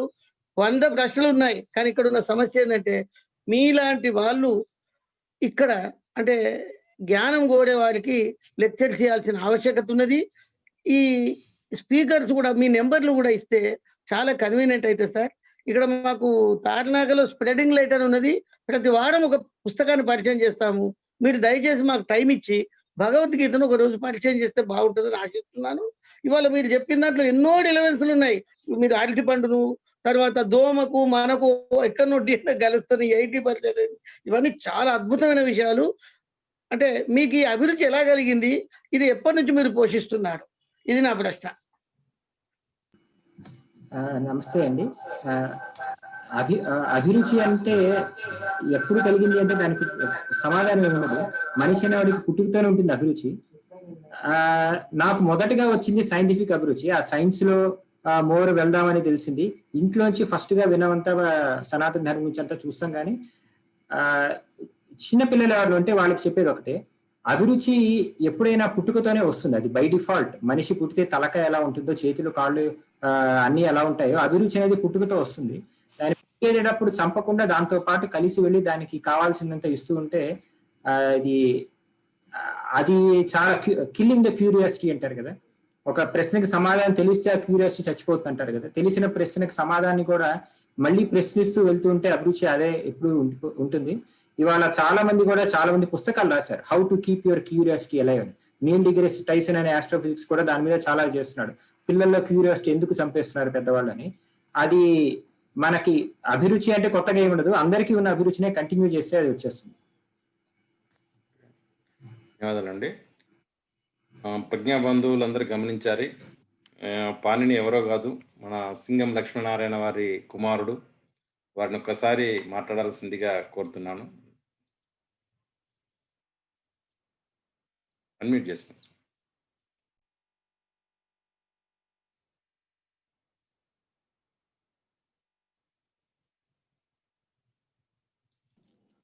ఓకే, హలో, అన్మ్యూట్ చేశానా? చేశారు సార్. వినిపిస్తుందా? వినిపిస్తుందండి. మా అంటే నాకు ఆ క్రెడిట్ ఇస్తున్నారు, కానీ మా వాడు ఆన్సర్ చేశాడు కదా మీకు. అంటే మనము ఇళ్లలో పిల్లలకి ఏదైతే నేర్పిస్తున్నామో, మన సంస్కారం ఏదైతే ఉన్నదో ఆ సంస్కారాన్ని అలాగే కంటిన్యూగా అందిస్తూ ఉండాలి. వాళ్ళు చేసేటువంటి న్యూ ప్రయోగాలు ఏవైతే ఉంటాయో, వాళ్ళు చేసేటువంటి కొత్త స్టడీస్ లో నుంచి వచ్చినటువంటి ప్రశ్నల్ని మనము స్నప్ చేయకుండా వాటిని కంటిన్యూ చేసి ఆ రంగంలో కనుక ఎంకరేజ్ చేయగలిగితే కొత్త జనరేషన్ తయారవుతుంది. అంటే డైనమిక్ జనరేషన్ యొక్క అవసరం ఉన్నది వాళ్ళ. అది మిస్సింగ్. ఇప్పుడు లక్ష్మీనారాయణ గారు, జేడి లక్ష్మీనారాయణ, మేము గారు ఇవాళ అన్ని చెప్తున్నవి ఏంటంటే, ఇది ఈ ప్రశ్నని సావనివ్వకండి. ఈ ప్రశ్న మన జాతి యొక్క లక్షణం. మన ఉపనిషత్తు ఉంది, మనకు అన్ని భారత రామాయణాది గ్రంథాలన్నీ కూడా ప్రశ్నలు సమాధానాలుగా ఉంటాయి. ఈ మేధో మథనం ద్వారా ఒక అద్భుతమైనటువంటి జనరేషన్, లివింగ్ సొసైటీ డెవలప్ అవుతుంది. ఈ లివింగ్ సొసైటీ ఎప్పుడు కూడా ఇప్పుడు మనకు దురదృష్టం ఏంటంటే విదేశీ మతాలతోటి స్నప్ చేసేసినాయి. ఇంకొక అదృష్టం ఏంటంటే అక్కడే అద్భుతమైనటువంటి సైన్స్ కూడా వచ్చింది, ఇక్కడ తగ్గింది. అది ఇది మారాలి, ఇది రివర్స్ లో మారాలి. అంటే రిలీజియస్ గ్రంథాలు కనుక తీసుకుంటే క్వశ్చన్ కి పెద్దగా అవకాశం లేనటువంటి క్రిస్టియానిటీ, ఇస్లాం ఉంటే, ఆయా దేశాలు బలంగా ఉన్నటువంటి దేశాల్లో సైన్స్ అభివృద్ధి చెందింది. ప్రశ్నించడానికి అద్భుతమైనటువంటి హక్కు ఉన్నటువంటి, అవసరం ఉన్నటువంటి ఈ దేశంలో కొంచెం వెనకబడి ఉన్నాం అనేటువంటి మాత్రం మనం ఒప్పుకోవాలి. కొంచెం పెయిన్ఫుల్ అయినప్పటికీ కూడా ఒప్పుకోవాలి. మనకు పాస్టే కానీ ప్రజెంట్ తక్కువగా ఉన్నది. సో ఈ ప్రజెంట్ కూడా పెరగాలి అంటే, ప్రజెంట్ మళ్ళీ పాస్ట్ అంత గొప్పగా ఉండాలి అంటే, ఇదిగో ఈ ప్రశ్నించేటువంటి లక్షణం కావాలి. ఆధునిక వైజ్ఞానికమైనటువంటి ఆలోచనలు ఎప్పుడో అక్కడక్కడ మనకి ఒక 5 నోబెల్ ప్రైజులు వచ్చినాయి, కానీ తర్వాత అది కూడా పాత తరానికి చెందినటువంటి వాళ్ళు. ఆధునిక తరంలో ఉండేటువంటి వాళ్ళని బాగా ఎంకరేజ్ చేయాల్సినటువంటి అవసరం ఉంది. గంప నాగేశ్వరరావు గారు వీళ్ళంతా చాలా కష్టపడుతున్నారు అట్లాంటి విషయాల్లో. సో ఆ విధంగా ప్రజ్ఞాభారతి ముఖ్యంగా దీన్ని బాగా ఈ కోణాన్ని బాగా స్పృశిస్తున్నటువంటి కోణం ఇది. ఇది మనం అభివృద్ధి చెందాలి. ఇందాక పెద్దలు అడిగారు అక్కడిక్కడికి లైబ్రరీ తీసుకురావాలని. ఇలాంటి కనెక్షన్ ఏదైతే ఉన్నదో ఈ కనెక్షన్ ద్వారానే మనం ఆ సైంటిఫిక్ టింజ్ ఏదైతే ఉన్నదో దాన్ని లాజికల్ టింజ్, సైంటిఫిక్ టింజ్ అనేటువంటిది మన దేశంలో ఉంటే I think in 5-6 years time that we will be no way inferior. ఇవాళ అదృష్టం ఏంటంటే మన దేశస్తులు గొప్పవాళ్ళుగా ఉంటున్నారు. దేశం గొప్పగా రావడానికి కొంత సమయం పట్టే అవకాశం ఉన్నది. ఈ టాలెంట్ ని ఇక్కడ కూడా ఉపయోగించుకునేటువంటి ఎన్విరాన్మెంట్ ని క్రియేట్ చేయాలి. అది పొలిటికల్ గా కానీ మరో రకంగా కానీ సోషల్ గా కానీ చేయాల్సినటువంటిది ఏంటంటే విత్ ఇన్ ది కంట్రీలో ఈ అట్మాస్ఫియర్ రావాలి. ఇదే గొప్ప అనేటువంటి ఒక రిజిడిటీ కాకుండా అన్నిటినీ సమదృష్టితోటి చూడగలిగి ఓన్ చేసుకునేటువంటి ఒక అద్భుతమైనటువంటి ఆలోచన మనకు గనక వస్తే I think we will also be a great and super power within no time. ఎందుకంటే మనకు అవ్వటానికి అన్ని అవకాశాలు ఉన్నాయి. నాలెడ్జ్ ఉన్నది, మేధా సంపత్తి ఉన్నది, చరిత్ర ఉన్నది, అన్ని ఉన్నాయి, ఎన్విరాన్మెంట్ ఉన్నది, మనకు 85% కల్టివబుల్ ల్యాండ్ ఉన్నది, అద్భుతమైనటువంటి సీడ్ ఉన్నది, అంటే బోత్ హ్యూమన్ సీడ్ ఉన్నది, వెజిటబుల్ సీడ్ ఉన్నది. ఇవన్నిటిని కూడా అనుసంధానం చేసేటువంటి ఒక కార్యక్రమం బహుశా మనం ఇప్పుడు ప్రజాభారత్ ద్వారా అదే కార్యక్రమం చేస్తున్నాము. ఎన్విరాన్మెంట్ వచ్చిందని అనుకుంటున్నాము, కానీ ఇంకా దానికి తగినటువంటి ట్రాన్స్ఫర్మేషన్ అనేటువంటిది, విజువల్ ట్రాన్స్ఫర్మేషన్ అనేటువంటిది రావాల్సి ఉన్నది. ఐఎమ్ వెరీ హ్యాపీ నాకు ఈ అవకాశం ఇచ్చినందుకు. And I think Panini would have done a better job అని నేను అనుకుంటున్నాను. ధన్యవాదాలండి, చాలా అద్భుతమైన విషయం చెప్పారు. డైనమిక్ జనరేషన్ రావాలన్న విషయం చాలా అద్భుతంగా చెప్పారు. థ్యాంక్ యూ అండి. రిక్వెస్ట్ వివి లక్ష్మీనారాయణ గారు, జాయింట్ డైరెక్టర్, మాజీ జాయింట్ డైరెక్టర్ సిబిఐ, ఒక 2 విషయాలు మాట్లాడాల్సిందిగా కోరుతున్నాను. అందరికీ నమస్కారం. ఈరోజు ఒక అద్భుతమైన సెషన్ వినే అవకాశం నాకు దొరికింది. పాణిని నాకు వ్యక్తిగతంగా మంచి పరిచయం. ఒక సైంటిస్ట్ గా భారతదేశం యొక్క ఔన్నత్యాన్ని, భారతదేశానికి ఒక గొప్ప కీర్తిని తీసుకొచ్చే ఒక కెపాసిటీ ఉన్న వ్యక్తిగా నేను ఎప్పుడూ పాణిని చూస్తుంటాను. ఈరోజు అది అందరూ కూడా చూసే అవకాశం మీ ద్వారా కలిగింది. ఎందుకంటే ఎప్పుడు ఆ జిజ్ఞాస, క్యూరియాసిటీ అన్నది తనలో చూశాను. ఎందుకంటే సింగం లక్ష్మీనారాయణ గారు మంచి మిత్రుడు, మేము ఎప్పుడు మాట్లాడుకుంటుంటాం. చిన్నతనం నుంచి కూడా పాణిని ఎన్నో కొత్త విషయాల గురించి ఆలోచించడం, దాన్ని ఇంట్లో ప్రోత్సహించడం, ఇది ముఖ్యంగా మనం గమనించాల్సిన విషయం.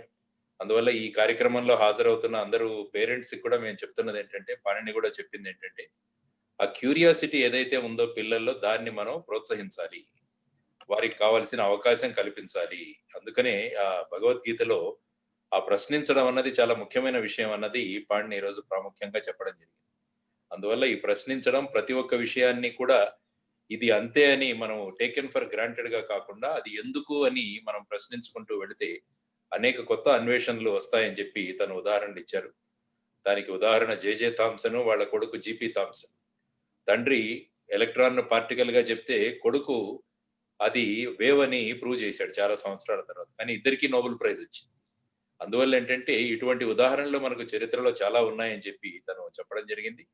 అందువల్ల ఈ విధంగా మనం ఈరోజు గమనించిన అనేక విషయాలు మన నిత్య జీవితంలో తీసుకొచ్చి మన పిల్లల ద్వారా వాళ్ళలో ఉన్న జిజ్ఞాసను, వాళ్ళలో ఉన్న క్రియేటివిటీని, వాళ్ళలో ఉన్న ఇన్నోవేటివ్నెస్ ని, ఇమాజినేషన్ ని పెంచగలిగితే చాలా గొప్పగా ఉంటుంది. ఎందుకంటే ఐన్స్టీన్ అన్నారు, the only nation that is going to survive in future is imagination అన్నారు.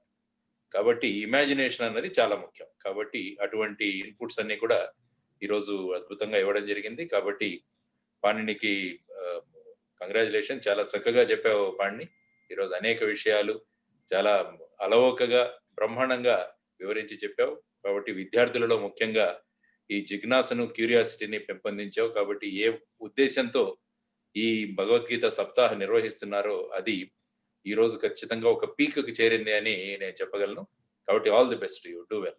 థ్యాంక్ యూ నిరంజనాచారి గారు, నమస్కారం. ధన్యవాదాలండి, ధన్యవాదాలు. చాలా చక్కగా చెప్పారు. క్వశ్చనింగ్ అనేది చాలా అద్భుతమైన విషయం. పెద్దాన్ని నుంచి ఏదైనా కూడా ఎలివేషన్ రావాలంటే కూడా క్వశ్చనింగ్ చేయాలి. థ్యాంక్ యూ అండి. నా రిక్వెస్ట్ మంత్రి శ్రీనివాస్ గారు, మీరు ఆడియో అన్మ్యూట్ చేసుకోవాలండి.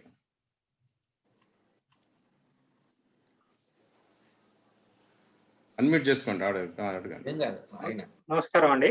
నమస్తే అండి. వాయిస్ వస్తుంది కదండి? వస్తుంది, చెప్పండి. పాణిని గారు, థ్యాంక్ యూ అండి. I'm a physics lecturer and Sanskrit question అడగండి direct. Okay. According to modern physics soul ని ఎలా ఎక్కడైనా రిలేట్ చేయొచ్చా మనం? ఆత్మతత్వాన్ని మోడర్న్ ఫిజిక్స్ లో ఎక్కడైనా రిలేట్ చేయొచ్చా? సోల్ అనే దానికి యాక్చువల్ గా సోల్ అండ్ కాన్షియస్నెస్ అని రెండింటి మీద చాలా పరిశోధన జరుగుతుంది. ఆ కాన్షియస్నెస్ అర్థమైతే సోల్ అనేది వస్తుంది అనేసి even modern scientist like Carl Sagan, sorry పేరు మర్చిపోయాను. సో వాళ్ళందరూ వాటి మీద చాలా పరిశోధన చేశారు. సో వాళ్ళు అనేది ఏంటి అంటే మనకి తెలిసిన పరిధిలో కాన్షియస్నెస్ ని అర్థం చేసుకోవడానికి ప్రయత్నం చేశాం. ఏంటి పరిధి అంటే ఒక బ్రెయిన్ తీసుకొని దాన్ని ముక్కలు చేసి దాన్ని ఎంఆర్ఐ స్కాన్ లో పెట్టి కాన్షియస్నెస్ అక్కడ ఉందా అని చూసాం, కనబడలేదు. సో తర్వాత అసలు బ్రెయిన్ లో ఉన్న పార్టికల్స్ పార్టికల్ ఫిజిక్స్ దృక్పథంలో చూసాం, అక్కడ కనిపించే అవకాశం ఉన్నది. సో ఆ స్థాయి వరకు అసలు ఎప్పుడైనా మోడర్న్ సైన్స్ లో ఉన్న ఒక గొప్పతనం, మీకు లెక్చరర్ కాబట్టి బాగా తెలుసు, ఏదైనా తెలియకపోతే ఇమీడియట్ గా తెలియదు అని చెప్తుంది, ఉన్న థియరీని కన్స్ట్రక్ట్ చేసి చెప్పదు. సో భగవంతుడు సైన్స్ కి అర్థమైంది అంటే అర్థం కాలేదని చెప్తుంది. ఈ సోల్ ఆర్ కాన్షియస్నెస్ ఇప్పుడు నిజానికి చెప్పాలంటే ఒక పైనీరింగ్ ఫీల్డ్. చాలా మంది దాని మీద పరిశోధన చేసి ఇప్పుడు ఎవరేది చేసినా మేజర్ గా ఫస్ట్ ప్రూవ్ చేయాల్సింది ఏంటంటే ఆ ప్రాజెక్ట్ లోనే హార్వర్డ్ లో ఒక ప్రాజెక్ట్ జరుగుతుంది. ఆర్టిఫిషియల్ లైఫ్ అనేది గనక ఒకటి క్రియేట్ చేయగలిగితే ఈ సోల్ ఆర్ కాన్షియస్ ని డిస్ప్రూవ్ చేయగలము అని వాళ్ళు నమ్ముతారు. అంటే వాళ్ళు డిస్ప్రూవ్ చేయాలి, రిలీజియన్ సోల్ అని చెప్పింది కాబట్టి దాన్ని డిస్ప్రూవ్ చేయాలి అని వాళ్ళ ఉద్దేశం కాదు. సోల్ ఉన్నది, దాన్ని ఎక్స్ప్లెయిన్ చేయాలి అంటే అసలు ఉన్నదా లేదో కంప్లీట్ గా ప్రూవ్ చేద్దాం. అది ఎప్పుడు ఉన్నది అంటే నేను ఎన్నాళ్ళు ట్రై చేసిన ఆర్టిఫిషియల్ లైఫ్ ప్రూవ్ కాలేకపోతే సోల్ ఉన్నట్టు. అలా కాదు, నేను ఆర్టిఫిషియల్ లైఫ్ సింథటిక్ గా ఒకటి క్రియేట్ చేసి దానికి జీవం గనక వస్తే సోల్ లేనట్టు అనే ఒక పరిశోధనలో ఉన్నారు. మీరు అడిగిన ప్రశ్నకి సూటి సమాధానం అయితే మోడర్న్ సైన్స్ కి ఇంకా అర్థం కాలేదు. సోల్ అనేది అంటే ఇప్పుడున్న సైన్స్ మెజర్మెంట్స్ సరిపోవట్లేదా? సైన్స్ మెజర్మెంట్స్ ఈ సైన్స్ మెజర్మెంట్స్ ఎప్పుడైనా ఎలా ఉంటాయంటే they always want to probe more dimensions of scene. మనకు చూసే రంగు రుచి కాకుండా ఎలక్ట్రిక్ ఫీల్డ్ చూస్తానంటుంది, మ్యాగ్నెటిక్ ఫీల్డ్ అంటుంది, వేవ్స్ చూస్తానంటుంది. వీటన్నిటిలో ఇప్పటిదాకైతే కనబడాలి. ఇక ముందు కనబడగలదా అంటే కనబడగలదు అనే నమ్మకం అయితే ఉంది, కానీ ఎప్పటికి కనబడగలదు, ఎలా కనబడగలదో ఇప్పటికైతే ఎవరికి తెలియదు. మీరు మ్యూట్ చేసుకున్నారు సార్. ఓకే అండి,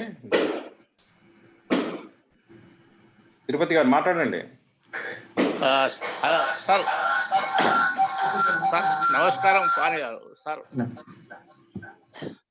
సార్ మీరు చాలా అడ్వాన్స్ గా బాగా మాట్లాడారు. కానీ ఒకటి ఏంటంటే ఇప్పుడు చింపాంజీల నుండే కాలక్రమంగా మనుషులు ఏర్పడ్డారని డార్విన్ థియరీ చెప్తున్నది.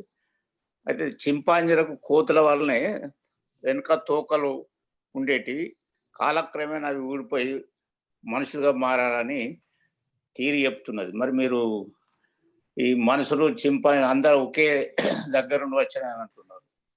అట్లే దోమలు వేరు, తర్వాత మనుషులు వేరు. మరి మీరు దోమలు మనుషులు ఒకే దగ్గర వీళ్ళు కజిన్స్ అవుతారని అంటున్నారు. ఇట్లా కాంట్రాక్ట్ ఉన్నాయి సార్. ఇట్లా నేను I'm physics lecturer, my name Tirupati Reddy. నమస్తే సార్. అన్నట్టే మనుషులు వచ్చాయి అని డార్విన్ థియరీ చెప్పింది అనేది ఒక మిస్అండర్స్టాండింగ్. నిజానికి డార్విన్ థియరీ అలా చెప్పలేదు. డార్విన్ థియరీ చెప్పింది ఏంటి అంటే చింపాంజీలకి మనిషికి ఒకళ్ళే పూర్వీకులు ఉన్నారు, ఆ పూర్వీకుల నుంచి ఎవాల్వ్ అవుతూ స్లోగా ఓవర్ మిలియన్స్ ఆఫ్ ఇయర్స్ కొన్ని చింపాంజీలుగా వచ్చాయి, కొంతమంది మనుషులుగా వచ్చారని, కానీ చింపాంజీ నుంచి డైరెక్ట్ గా మనిషి వచ్చిందని చెప్పలేదు. ఇంకా దోమ నుంచి వచ్చిందంటే దోమకి కూడా అది ఫిలాసఫీ. అన్ని ఒకటి ఆరిజిన్ ఉన్నాయని కానీ ఒకదాని నుంచి ఒకటి వచ్చింది అనేది లేదు. మన ముందు జనరేషన్ చింపాంజీ ముందు జనరేషన్ ఒకటి అయి ఉంటుందని. మనకి నిజంగా చెప్పాలంటే మన మహాభారతంలో కూడా ఉంటుంది, కశ్యప ప్రజాపతి వాళ్ళ నుంచి అన్ని రకాల జంతువులు కూడా వచ్చాయని. అంటే కశ్యప జంతువుగా అయిపోయాడని చెప్పలేదు, వాళ్ళ నుంచి ఎవాల్వ్ అయ్యి ఓవర్ టైం వచ్చాయని మాత్రమే చెప్పింది. సో డార్విన్ థియరీ కూడా చాలా మంది మిస్అండర్స్టాండింగ్ చేసుకుంటున్నారు. ఈ సైన్స్ కమ్యూనికేషన్ లో దాన్ని కొంచెం కరెక్ట్ గా రిలీజియన్ మైండ్ సెట్ లో ఉన్న వాళ్ళకి ఎక్స్ప్లెయిన్ చేయాలనే పనిలో కూడా ఉన్నాము. సో అది ఒకటి వచ్చింది అంటే కోతి నుంచి మనిషి అని చెప్పలేదు, కోతికి మనిషికి ఒకటి ఆరిజిన్ ఉందన్న మాత్రమే చెప్పారు సార్. ఇప్పుడు చింపాంజీలే కాలక్రమేణా మారి మనుషులుగా తయారైన అనే థియరీ థియరీస్ ఆ- అన్ని చెప్తున్నాయి కదా. అవి అన్ని చెప్తున్నాయి, అదే ప్రాబ్లమ్. అవి ఆ, ఎంతమంది చెప్పినా డార్విన్ చెప్పింది అయితే అది కాదు, యూనివర్సిటీల్లో టెక్స్ట్ పుస్తకాల్లో చెప్పినవి కాదు. ఈ మధ్యలో మార్పులు ఎలా అయితే మార్పులు చెందేసి ఒకటి నుంచి ఒక మిస్కమ్యూనికేషన్ అంటామో, పుస్తకాల్లో అది చెప్పలేదు, యూనివర్సిటీలో అది చెప్పలేదు, డార్విన్ అది చెప్పలేదు. చదువుకున్న వాళ్ళకి ఎవరికి అది చెప్పదు. చదువుకున్నవాడు బయట ఎక్స్ప్లెయిన్ చేయడానికి దాన్ని సింప్లిఫై చేసే క్రమంలో మిస్అండర్స్టాండ్ చేసుకుంటారు తప్ప చింపాంజీ నుంచి మనిషి వచ్చింది అని చెప్పేసి డార్విన్ థియరీ చెప్పలేదు.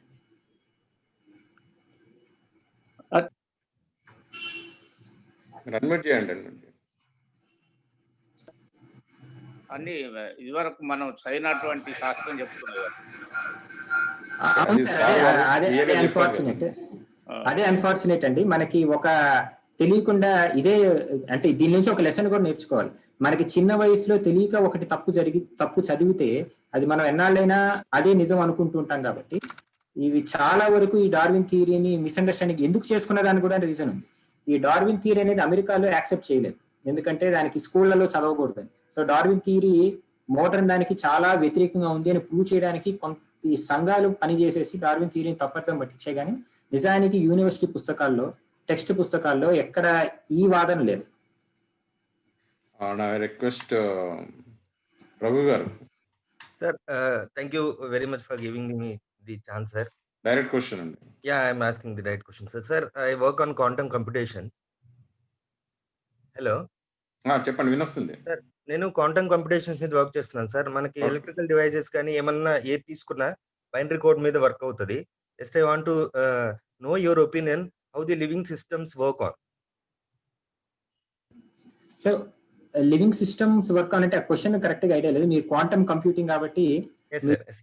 దాని మీద అడుగుతున్నారు. అంటే లివింగ్ సిస్టమ్ వర్క్ అంటే specific. What I mean to say, ఇప్పుడు జెనెటిక్స్ మాట్లాడారు, మీరు ఫిజిక్స్ మాట్లాడారు, మీరు ఆస్ట్రోఫిజిక్స్ లో వర్క్ చేస్తారు. So I want to take your opinion because I have already implemented the a code called Peacock code. So I'm trying to deliver that from our country, but I am facing so many issues. If a person like you identify the work what I have done, it will be very helpful for me, sir. అందుకని నేను అడిగేది ఏంటంటే, genetics లో అంటే jeans లోపల జరుగుతున్న communications అంటే triplet code ఇవన్నీ మనం ఏ లివింగ్ సిస్టమ్ తీసుకున్నా ది మాలిక్యూల్స్ ఆర్ సేమ్. అవి లోపల చేస్తున్న కంప్యూటేషన్స్ పార్టికల్ ఫిజిక్స్ దగ్గర నుంచి వస్తాయి. అంటే చంద్రశేఖర్ లిమిట్ ని యాడ్ చేస్తే when we understand how that process happen to form the life, అది డికోడ్ చేయగలిగితే we can change the era of binary code. So I'm trying my best to do that. Just I want to take your opinion from your end, what might be the code for the living systems to process the computations in the body. Thank you sir for the question. ముందుగా మీరు quantum computation మీద ఒకటి progress అయ్యి కొద్దిగా support కావాలంటున్నారు కాబట్టి మా colleagues ఉన్నారు. ఐఐటి చెన్నైలో పెద్ద గ్రూప్ ఉంది, ఇండియాలో క్వాంటమ్ కంప్యూటేషన్ లీడింగ్ గ్రూప్ అదే. మీరు వాళ్ళ కాంటాక్ట్ లోకి వెళ్తే you can have a good collaboration and I wish you all the best. ఇక మీరు అడిగిన క్వశ్చన్ కి ఒక జెనెటిక్స్ లో క్వాంటమ్ కమ్యూనికేషన్స్ ఉన్నాయా అంటే, ఇంతక నేను ఒక చెప్పిన ఎగ్జాంపుల్ పరంగా చూస్తే ఒక వుడ్, ఐరన్, గోల్డ్ తీసుకుంటే అవి ఏ స్థాయిలో ఆ స్థాయి కమ్యూనికేషన్స్ ఉంటాయి. ఒక క్వాంటమ్ లెవెల్ కమ్యూనికేషన్ ఓపెన్ అవ్వాలి అంటే మీకు తెలిసే ఉంటుంది, వాటి అటామిక్ సైజెస్, వాటి వర్కింగ్ డిస్టెన్సెస్ చాలా క్లోజ్ అవ్వాలి. అలా క్లోజ్ కానప్పుడు ఆ క్వాంటమ్ కమ్యూనికేషన్ ఇనిషియేట్ అవ్వదు. వాటిని స్ట్రాంగ్ ఫోర్సెస్ అంటారు. ఆ న్యూక్లియర్ ఫోర్సెస్ ఉన్నప్పుడే క్వాంటమ్ కంప్యూటర్ ఫోర్సెస్ స్టార్ట్ అవుతాయి. సో అలా ఉండాలి అంటే అవి less than angstrom level distance లో ఉండాలి. ఇంతాక చెప్పిన జెనెటిక్ ఆర్ హ్యూమన్ బాడీ కలిసేవి కానీ మనం రెగ్యులర్ వాటిల్లో they are in the molecular distances. So they are in the order of few nanometres or micrometres. So అంత దూరంలో క్వాంటమ్ ఫోర్సెస్ అంతగా అప్లై కావు. మనిషి దేని మీద నడుస్తున్నారు అంటే most of the things are chemical bonding. So మనకి సెల్ డివిజన్ కానీ, లేకపోతే ఆకలి వేయటం కానీ, తిన్న ఎనర్జీ అరగటం కానీ, ఇవన్నీ కూడా కెమికల్ స్ట్రక్చర్స్. దానికి క్వాంటమ్తో సంబంధం ఉందంటారు కానీ డైరెక్ట్ సంబంధం లేదు. కానీ ఎప్పుడైతే డీప్ లెవెల్, ఇంకా అడిగిన ప్రశ్నలాగా కాన్షియస్నెస్ ఆర్ సోల్ అనేవి ఎలా అంటే, నార్మల్ గా తెలిసిన ఈ కెమికల్ బాండింగ్ అర్థం కాలేదు కాబట్టి అది క్వాంటమ్ లో సొల్యూషన్ దొరకచ్చు అనే అభిప్రాయం అయితే ఉంది. కానీ హార్డ్ అండ్ కోర్ గా క్వాంటమ్ మెకానిక్స్ మన డైలీ లైఫ్ కి, కెమిస్ట్రీకి యూజ్ అవుతుందని అయితే ప్రస్తుతం ఎవరు అభిప్రాయపడట్లేదు. Hope this answers your question. Thank you very much, sir. But I have found out the solution. I want to discuss that with you. It's not the right platform right now. Sir, Thank you very much. నా colleague ఒకళ్ళు quantum computation మీద PhD చేశారు, ఇప్పుడు post doctorate చేస్తున్నారు. I can connect you to connect with her. So maybe you can have good collaboration and hope మీరు చెప్పినట్టు India నుంచి quantum computer ఇప్పుడు చైనానా అమెరికానా అన్నట్టున్నాయి ఫస్ట్ క్వాంటమ్ కంప్యూటర్ ఎవరు ఇస్తున్నారని రీసెంట్ గా కెనడా స్టార్ట్ అయింది. సో ఇండియా నుంచి మీలాంటి వాళ్ళు నాకు I'm not expecting quantum computers. Okay sir, okay okay అండి, thank you very much. Right అండి. రంగారావు గారు మీరు అన్మ్యూట్ చేసుకోండి, అన్మ్యూట్ చేసుకొని మాట్లాడండి, అన్మ్యూట్ చేసుకోవాలి రంగారావు గారు. చేస్తాను unmute. Okay, hello, can you ఇప్పుడు క్వశ్చన్ అడగండి. నా జనరల్ క్వశ్చన్ అండి. ఇప్పుడు మనం ఈ భగవద్గీత శ్రీకృష్ణుడు అర్జునుకి ఇచ్చిన సందేశాలు ఒక భగవద్గీత రూపంలో చెప్పారండి ఆయన. ఇదే విధంగా శ్రీకృష్ణుడు త్రూ అవుట్ ఏం చెప్తాడంటే, నన్ను ఫాలో అవ్వు, నేనే I'm everything, you follow me, you will not have any problem అని అట్లా త్రూ అవుట్ చెప్పుకుంటూ వస్తారు ఆయన. ఈ విధంగా చెయ్యి నువ్వు, నేనే సర్వాంతర్యామి అని చెప్పుకుంటూ వస్తారు ఆయన.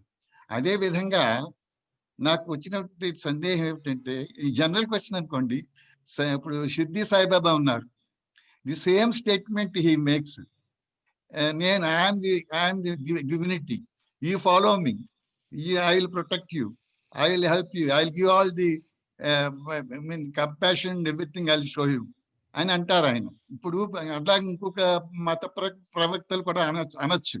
కానీ వీనికి ఎందుకు నేనే ఎందుకు చెప్పుకుంటారు? ఇప్పుడు శ్రీకృష్ణుడు అంటే ఒక్క అర్జునుడికి మాత్రమే చెప్పాడు, అవన్నీ కూడా మనం ప్రపంచానికి అనువర్తిస్తాయని అనుకుని పాటిస్తున్నాం. బట్ ఇప్పుడు Siddhi Saibaba straight away he tells the entire world, I'm the person, I'm the divinity, you follow me whatever I say, you pray to me అని చెప్తారు.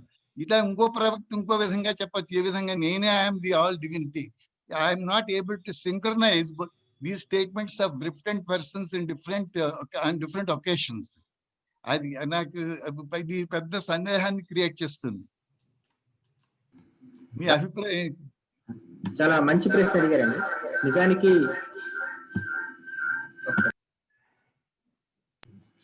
నిజానికి కృష్ణుడు అర్జునుడికి మాత్రమే చెప్పుంటే అది మనం వినేవాళ్ళం కాదు. కృష్ణుడు అర్జునుడి రూపంలో మనందరికీ చెప్పాడు. సో ఎప్పుడైతే కృష్ణుడు అందరికీ నేనే అని చెప్తే అది మనందరికీ అని కూడా అర్థం. ఇప్పుడు మీరు చెప్పినట్టు సాయిబాబా గారు చెప్పినా లేకపోతే వేరే వాళ్ళు ఎవరు చెప్పినా కూడా అది కరెక్టా రాంగా అని చెప్పే స్థాయి మనకి లేదు ఫస్ట్. ఎందుకంటే వాళ్ళు చెప్పినది అసత్యం కాదు. ఇప్పుడు భగవద్గీత నేను చదివాను కదా అని చెప్పేసి భగవద్గీతలో ఉన్నదంతా నేను చెప్పినంత మాత్రాన నేను ఆ భగవంతుడి స్థాయికి వెళ్ళానని కాదు. అలానే నేను కాలేదు అని కూడా మీరు ప్రూవ్ చేయలేదు. ఇప్పుడు సాయిబాబా అలా చెప్పి ఉన్నట్లయితే సాయిబాబా ఆ స్థాయికి వెళ్ళి ఉండుంటాడు.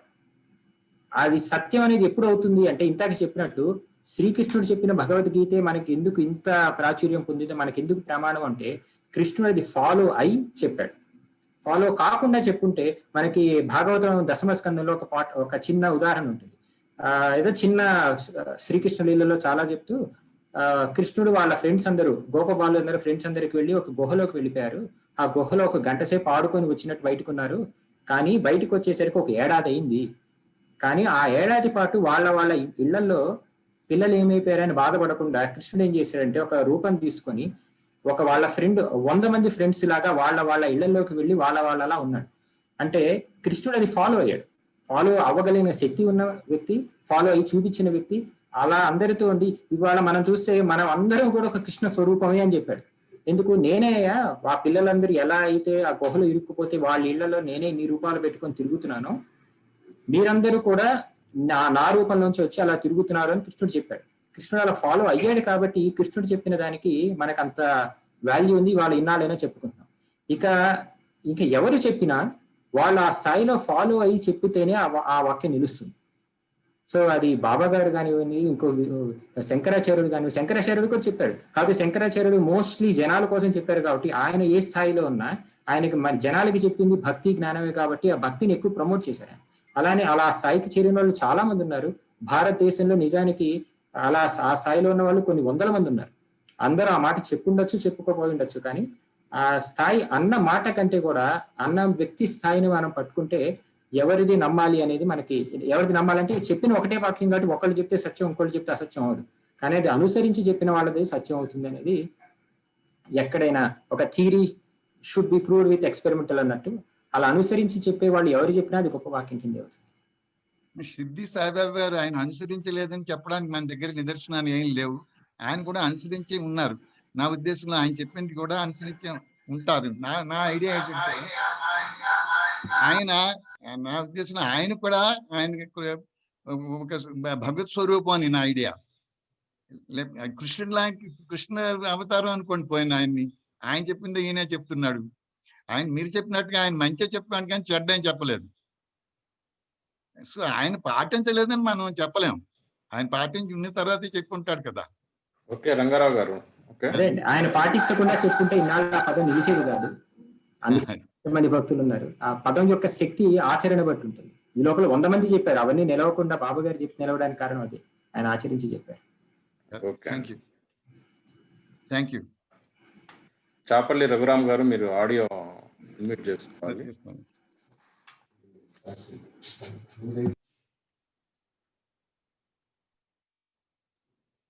అన్మ్యూట్ చేసుకోండి. నమస్కారం అండి. నేను అడిగేది ఏంటంటే, ఇప్పుడు మా నాన్నగారు ఉన్నారు. వాళ్ళు enlightenment generation, next enlightenment generation, మళ్ళీ ఆ తర్వాత వచ్చిన ఎన్లైట్మెంట్ జనరేషన్ ఎడ్యుకేట్ అవుతున్నారు కానీ ఎడ్యుకేట్ కాదు, క్వాలిఫైడ్ అవుతున్నారు, ఇంటెలెక్చువల్ అవుతున్నారు కానీ ఎన్లైట్మెంట్ అనేది తగ్గిపోతూ వస్తుంది. ఇప్పుడు జేడి లక్ష్మీనారాయణ గారు ఉన్నారు, అలా కొంతమందిని చెప్పుకుంటున్నాం. మరి ఈ ఎన్లైట్మెంట్ మన తాతగారు వాళ్ళని చూసుకుంటుంటే, మా తాతగారు వాళ్ళు వేదం చదువుకున్నారు, కృష్ణా నదిలో స్నానం చేసేవాళ్ళు, గంటలు తపస్సు చేసేవాళ్ళు, ఆ నది మీద నడిచేవాళ్ళు, అవి రకరకాలు ఉన్నాయి. ఆ తర్వాత మా నాన్నగారు వచ్చేసరికి ఆ ఎన్లైట్మెంట్ తగ్గింది. ఆ తర్వాత మా జనరేషన్ వచ్చేసరికి చాలా తగ్గిపోయింది. కానీ క్వాలిఫైడ్ అవుతున్నారు కానీ ఎడ్యుకేట్ కావట్లేదు. ఎడ్యుకేట్ అంటే ఎన్లైట్మెంట్. సో ఈ నెక్స్ట్ జనరేషన్ ఇంకా డల్ అవుతుంది. అంటే ఫీలింగ్స్, భావాలు, ఓన్లీ ఇంటెలెక్చువల్ పెరుగుతుంది కానీ భావాలు తగ్గుతున్నాయి. మరి దీన్ని సైంటిఫిక్ గా మరి ఏం చెప్పగలుగుతారు? అయ్యా వినపడిందా? వినపడింది సార్. మీరు నిజానికి ఇంకో ప్రశ్న. నేను ఒకటి విన్నాను, చైనాలో ఫస్ట్ డే కిడ్ కి 9 months లోపు బీటెక్ వరకు క్వాలిఫికేషన్స్ ఇచ్చేస్తారు, అంటే ఎడ్యుకేషన్ ఇచ్చేస్తారు. అదొకటి విన్నాను. అయితే నేను సంస్కృత భారతిలో 1 year సేవ చేశాను అడ్మినిస్ట్రేషన్ వైపు. అక్కడ కొనుక్కోవడానికి వచ్చిన వాళ్ళకి ఒకటి చెప్పేవాడిని, ఫస్ట్ డే నుంచి 9 months లోపు అమరకోశము, భగవద్గీత చెవుకి వినపడుతూ ఉండాలి బేబీకి, మైండ్ లో కొన్ని కెమికల్స్ రిలీజ్ అవుతాయని చెప్పేవాడిని. సో ఇది కూడా ఎంతవరకు నిజము? సో పెద్దయ్యాక అంటే మా పిల్లల మీద నేను ప్రయోగం చేశా, చాలా కనపడింది ఆ ఎఫెక్ట్. అడుగుతున్నా. సో కొంచెం సైంటిఫిక్ దీనికి రిలేటెడ్. సార్ మీరు అడిగిన 2 questions చాలా నిజానిగా అవసరమైన ప్రశ్నలు. రాను రాను మీరు అన్నట్టు జనరేషన్స్ బట్టి డికే అయిపోతుంది అని అయితే అది అబ్జర్వ్ చేసి ఉండొచ్చు, కానీ నేను మనస్ఫూర్తిగా దాన్ని ఒప్పుకోలేను. ఎందుకంటే ఇప్పుడు గొప్ప గొప్ప వ్యక్తులు వచ్చారు అంటే ఒక జనరేషన్స్ వైజ్ గొప్పగా వచ్చిన వాళ్ళు చాలా తక్కువ. మనకి సైన్స్ లో అయినా వేదాల్లో అయినా, ఇప్పుడు శంకరాచార్యుడు ఉన్నాడు అంటే శంకరాచార్యుడు పూర్వము, శంకరాచార్యుడు తర్వాత మనం చెప్పుకోం, ఆయనే చెప్పుకుంటాం. ఆయన ఎంత గొప్పగా, చాలా మంది ఉంటారు, చాలా కోట్ ఉంటుంది, you become so successful that people think you are an alien అంటారు.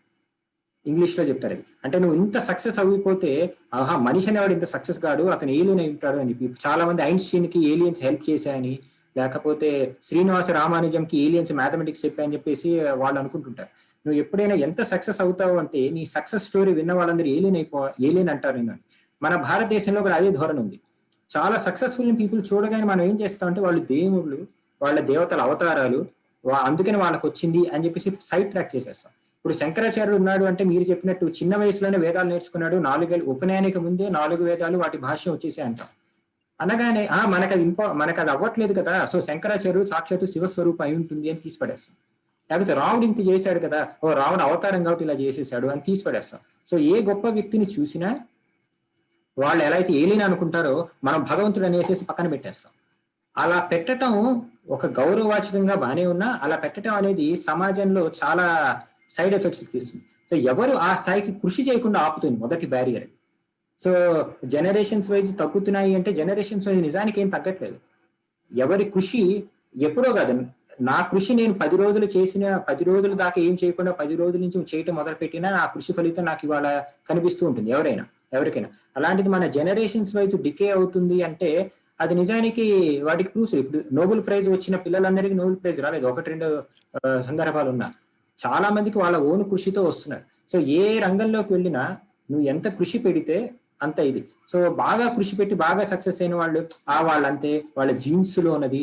ఇంతకన్నట్టు చదువుకునేవాడు బాగా వచ్చి చదువుకున్నాడంటే వాడి జీన్స్ లో ఏం లేదండి. వాళ్ళ జీన్స్ మన జీన్స్ 99.98% కలిసిందని చెప్పేసి అందరూ చెప్తున్నారు. సో జీన్స్ లో ఏముండదు, వాళ్ళ తరాల్లో ఏముండదు. వాళ్ళ రిచర్డ్ ఫెయిమన్ అన్నట్టు science do not have surnames అంటాడు. సర్నేమ్ అంటే ఇంటి పేరు బట్టి సైన్స్. నేను ఇంత గొప్ప సైంటిస్ట్ కదా, మా కొడుకు వచ్చి చెప్తే అది నమ్ముతారంటే నమ్మరు, ప్రశ్నిస్తారు, తప్పైతే పక్కన పెడతారు. ఏదైనా టాలెంట్ ఏ రంగంలో అయినా. సచిన్ టెండూల్కర్ కొడుకు అండర్-19 ఆడలేకపోయాడు, సునీల్ గవాస్కర్ కొడుకు వచ్చి 3 మ్యాచ్లకు వెళ్ళిపోయాడు. ఎందుకు అంటే తరతరాలుగా డికే అయిందని కాదు, అలాంటిది తండ్రి ఎవరు తెలియకుండా కూడా విరాట్ కోహ్లీ వచ్చేసారు. వాళ్ళు చేసిన కృషి. ఇక మీరు అన్నట్టు చిన్నప్పటి నుంచి అలా 0 to 9 months అలా వింటూ ఉంటే అది ఒక తెలియకుండా మైండ్ లో కెమికల్స్ ఫామ్ అవుతాయి అన్నారు. చైనాలో కూడా అలా బీటెక్ వరకు చెప్తా అన్నారు. దాని గురించి నాకు కరెక్ట్ ఐడియా లేకపోయినా నా అభిప్రాయం అయితే చెప్తాను. మనకి ఒక మాట చెప్తారు, శృణ్వం తపహ అంటారు. నేను దాన్ని ఎలా చూస్తానంటే, ఇనీషియల్ మీరు చెప్పిన సైన్స్ లోపల ఉండుండొచ్చు, కానీ నేను ఇనీషియల్ గా నేను చూసే విధానం ఏంటంటే, ఒక 0 నుంచి 9 months దాకా ఉన్న వ్యక్తికి ఈ వేదాలు కానీ గీత కానీ అలా కంటిన్యూస్ గా ఆడియో రన్ అయితే దానివల్ల ఏదో నేర్చేసుకొని గొప్పగా అయితే అయి ఉండొచ్చు. కానీ అలా అవుతే గొప్పగా అవుతాడు. ఎందుకంటే ఒక వ్యక్తి 0 to 9 months ఉన్నప్పుడే వాళ్ళ పేరెంట్స్ అంత శ్రద్ధగా వాళ్ళకి నేర్పించాలి అనుకున్నప్పుడు, వాళ్ళు పెరిగి పెద్ద అయినప్పుడు ఆ శ్రద్ధ ఇంకా పెరుగుతుంది, తెలియకుండా ఇంకా నేర్పిస్తాం. సో అలా నేర్చుకుని ఉంటారు వాళ్ళు. అలా నేర్చుకుని ఉంటే మనకి చూడడానికి 0 to 9 months వాళ్ళకి ఏదో అయిపోయింది అన్నట్టు అనుకుంటాం. కానీ it's learning is a continuous process. అది ఒక వయసులో గొప్పగా ఉంటుంది, ఇంకో వయసులో తక్కువగా ఉంటుంది అని ఎగ్జాంపుల్స్కి అయితే ఉంటాయి. కానీ చాలా చాలా తక్కువ పెద్ద పెద్ద వయసులో ఉన్న వాళ్ళు అప్పటిదాకా ఏమి చేయకుండా పండితులుగా గొప్పవాళ్ళుగా మోక్ష స్థాయికి వెళ్ళిన వాళ్ళు చాలా మంది కథలు ఉన్నాయి. సో ఎప్పుడైనా కృషి చేస్తే నాది అయిపోయింది, నేను చిన్నప్పుడు నేర్చుకుని ఉంటే బాగుండేది అనుకోకుండా every day is a new day.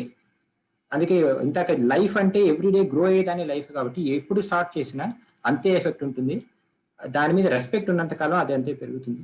So మన నెక్స్ట్ జనరేషన్స్ డికే అవుతున్నాయని బాధపడాల్సిన అవసరం లేదు. దాని మీద కృషి చేస్తే నిజానికి రాబోయే జనరేషన్స్ ఇంకా చాలా యాక్టివ్గా ఉన్నాయి. వాళ్ళు నేర్చుకుంటున్నది కానీ వాళ్ళకున్న దృక్పథం కానీ, I always believe our future is better than our past. చాలా మంది ఒప్పుకోకపోవచ్చు, కానీ అది ఒక నమ్మకం. అలా ఉంటేనే ముందుకెళ్తాం. సో మీకు ఆ భరోసా ఇవ్వలేను, కానీ ఒక నా నమ్మకం అయితే చెప్పగలను, మన future is definitely going to have better than our past. Thank you అండి. ఆల్మోస్ట్ 8:35 అవుతుంది. మీరు ఇంకా టైం ఇవ్వగలుగుతారా? ఇంకా 10 members ఉన్నారు. ఒక 2 questions అటెండ్ చేద్దాము. పర్లేదు సార్, నాకేం ప్రాబ్లం లేదు. ఓకే, మధ్యలో ఒక 2 సూచనలు ఉన్నాయి. ఆ సూచనలు చెప్పాల్సిందిగా స్వాతి గారిని కోరుతున్నాను. స్వాతి గారు అన్మ్యూట్ చేసుకొని చెప్పండి. చేస్తున్నానండి.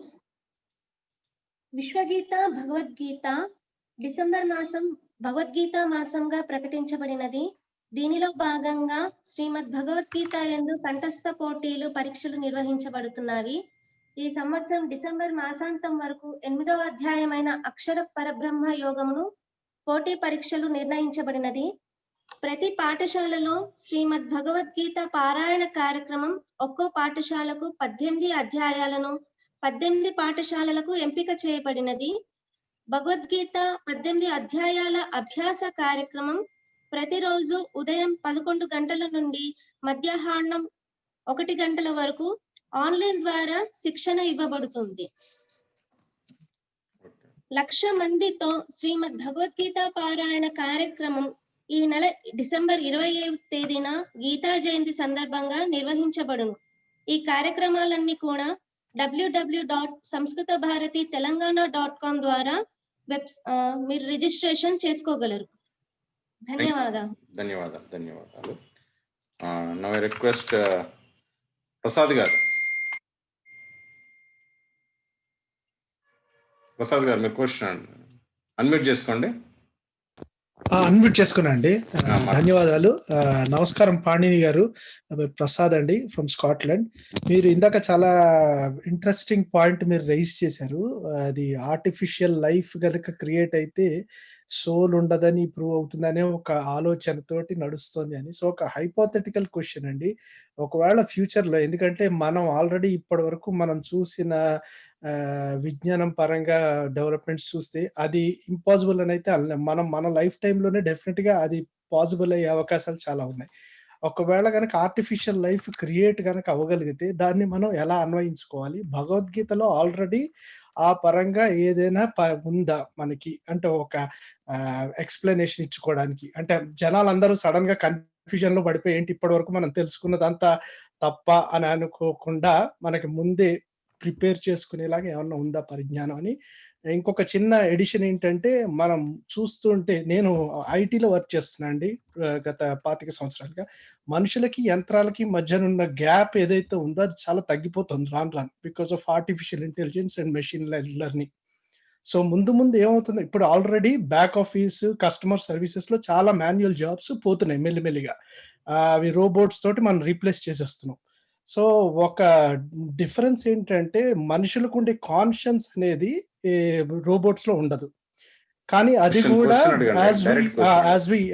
As we go forward, is that also going to go away అన్నదండి ఒక additional question. But mainly around artificial life, what happens to soul and what is there in the Gita that we learn and we can prepare our self for such an eventuality. Thank you sir. నమస్తే sir, మీ ప్రశ్న చాలా interesting గా ఉంది. ఇంతకు చెప్పినట్టు ఒకవేళ artificial life గనక వచ్చేస్తే ఫ్యూచర్ లో మన లైఫ్ టైంలో సైన్స్ చాలా ప్రోగ్రెస్ అవుతుంది కాబట్టి గీతలో దాన్ని మనం ప్రిపేర్ చేసుకోగలమా అంది. నాకు మోడర్న్ సైన్స్ పట్ల ఎంత అభిమానం ఉన్నదో దాన్ని నేను రోజు I do it for living, అలానే గీత మీద కూడా అంతే గౌరవం ఉన్నది.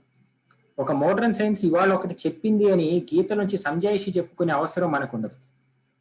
సో మనం గీతని మనం ఎలా ప్రిపేర్ చేసుకోవాలని కాదు, కరెక్ట్ ప్రశ్న అంటే గీతని ఎలా అర్థం చేసుకోవాలి అనే ప్రశ్న కరెక్ట్ గా ఉంటుంది. మనకి ఇంతకు చెప్పినట్టు science is actually filling the gaps of understanding. ఇంతకన్నట్టు గీత చాలా క్లిష్టమైనది, అది అర్థం కావడానికి చాలా కష్టము. అందుకని ఒక గురువు కాదు 10 మంది గురువుల దగ్గర నేర్చుకోవాలి, ఒక 20 ఏళ్ళు నేర్చుకోవాలి, 12 ఏళ్ళు నేర్చుకోవాలి అనుకుంటారో దానికి ఒక అదర్ డైమెన్షన్ లో వచ్చిన సపోర్టే సైన్స్. సో దానికి దీనికి కాంట్రడిక్ట్ లో ఒకదానికొకటి చేసుకోవడానికి అవసరం లేదు. సో మోడర్న్ ఇంతకంటే హైపోథెటికల్ సిచ్యువేషన్ లో మనకి ఆర్టిఫిషియల్ లైఫ్ కనుక ఫామ్ అయితే అది దాని యొక్క ఇంప్లికేషన్స్ చూడాలి. అంటే అది గీతలో దానికి కొంచెం గీత ఇంకా అర్థం చేసుకోవాలేమో, ఇంకో దగ్గరికి వెళ్తే బాగా అర్థం అవుతుందనే నమ్మకం ఉంది. కానీ గీతని కొంచెం వేరేగా అర్థం చేసుకుని దానికి ప్రిపేర్ అవ్వాల్సింది అంటే అది సరే, అది ఒక పాజిటివ్ మైండ్ సెట్ తో ప్రిపేర్ అయితే పర్లేదు. కానీ గీతని గురించి అర్థాలు మార్చాల్సిన అవసరం లేదు, కొత్తగా అర్థం చేసుకోవాల్సింది ఏం లేదు. ఉన్నదాన్ని కొంచెం క్షుణ్ణంగా పరిశీలిస్తే అది కనిపించే అవకాశం ఉంది. అలానే ఇప్పుడు ఇంతకు చెప్పిన బిగ్ బ్యాంక్ కూడా గీతలో బిగ్ బ్యాంక్ ఉంటుందని బిగ్ బ్యాంక్ వచ్చేదాకా మన మైండ్కి స్పృశించలేదు అంతే. అలానే అది గీతలో లేదనో కొత్త శ్లోకం యాడ్ చేశారనో కాదు. కృష్ణుడు చెప్పినదంతా మనకి ఉన్న మన స్థాయి బట్టి ఒక స్థాయిలో అర్థమైంది. మనకి వేరే వేరే సోర్సెస్ వల్ల నాలెడ్జ్ పెరుగుతూ ఉంటే గీతను అర్థం చేసుకునే స్థాయి కూడా పెరుగుతుంది. సో రెండు యూనిఫై ఒక చోటకి వెళ్తాయి, కానీ ఏదో ఒక టైంలో ఒకరు ప్యారలల్ గా వెళ్ళటం, ఒకదాన్ని ఒకటి ఢీ కొంటమో జరగదు అనేది నా నమ్మకం. సో ఒక హైపోథెటికల్ క్వశ్చన్ అడిగారు కాబట్టి నేను కూడా ఒక ఆప్టిమిస్టిక్ ఆన్సర్ ఇచ్చా, కానీ నా దగ్గర బ్లాక్ అండ్ వైట్ ఆన్సర్ లేదు. ఇంతకన్నట్టు మీరు రెండవ ప్రశ్నకి, ఈ మోడర్న్ ఆర్టిఫిషియల్ ఇంటెలిజెన్స్ వచ్చేస్తున్నాయి, మిషన్ లెర్నింగ్ పెరిగిపోతుంది, సో హ్యూమన్స్ కి వాళ్ళ జాబ్ తగ్గిపోతుంది అంటే దీని మీద కూడా నాకు చాలా ఆప్టిమిస్టిక్ ఆన్సర్ ఉంది. మనుషులు చేసే పనులని మెషిన్స్ చేస్తున్నాయి అంటే అది మెషిన్స్ మన దగ్గరికి రావటం కాదు, మనం మెషిన్ స్థాయికి పడిపోయామని అర్థం మొదటగా. సో మనిషికి చేయగలిగే ఒకే ఒక్కది ఏంటంటే, మన సనాతన ధర్మంలో చూసే ఋషి అని ఎవరిని అన్నారు అంటే తప్పించేవాడిని ఋషి అన్నారు. ఆలోచన, ఆ ఆలోచనలో చాలా మంది చెప్తారు ఇట్లా తప్పిస్తే ఎలా వస్తాయి అంటే, ఒకే విషయం పట్ల ఆలోచిస్తే మనకు ఒక శక్తి వస్తుంది, ఋతుంబర ప్రజ్ఞ అని ఒక ప్రజ్ఞ వస్తుంది, ఆ ప్రజ్ఞలో అన్ని దర్శిస్తారు అని ఉంది. ఈ శక్తిని మనం ఎప్పుడైతే సనాతన ధర్మంలో చెప్పిన యోగాలన్నింటినీ వదిలిపెట్టేసి ఒక మెషిన్ ని చేయగలిగిన పనులు చేస్తున్నాం కాబట్టి గత ఇండస్ట్రియల్ రెవల్యూషన్ స్టార్ట్ అయిన ఒక 200 ఏళ్ల నుంచి ఇవాళ మనకు ఒక భయం వచ్చింది. నేను అనేది ఏంటంటే, ఎప్పుడైతే అవన్నీ వెనక్కి వచ్చేసి వాటి పనులు వాటికి చేసుకుంటూ వెళ్తున్నాయో మనకి ఆ పనులు చేయాల్సిన అవసరం ఉండదు, మనిషికి మాత్రమే చేయగలిగిన పనులలో మనం బిజీ అవుతాం, అప్పుడు యోగం మళ్ళీ పెరుగుతుంది. అందుకే ఇవాళ యోగా ఇంత డామినింగ్ ఫోర్స్ అయ్యి ప్రతి వాళ్ళు యోగా పార్టిసిపేట్ చేయడానికి కూడా అదే. యోగా ఇంత అవుతుందంటే మనుషులు మాత్రమే చేయగలిగిన సిద్ధులు కొన్ని ఉన్నాయి. అవి వెస్టర్న్ వరల్డ్ వాటి మీద అంతగా ఇన్వెస్ట్ చేయలేదు.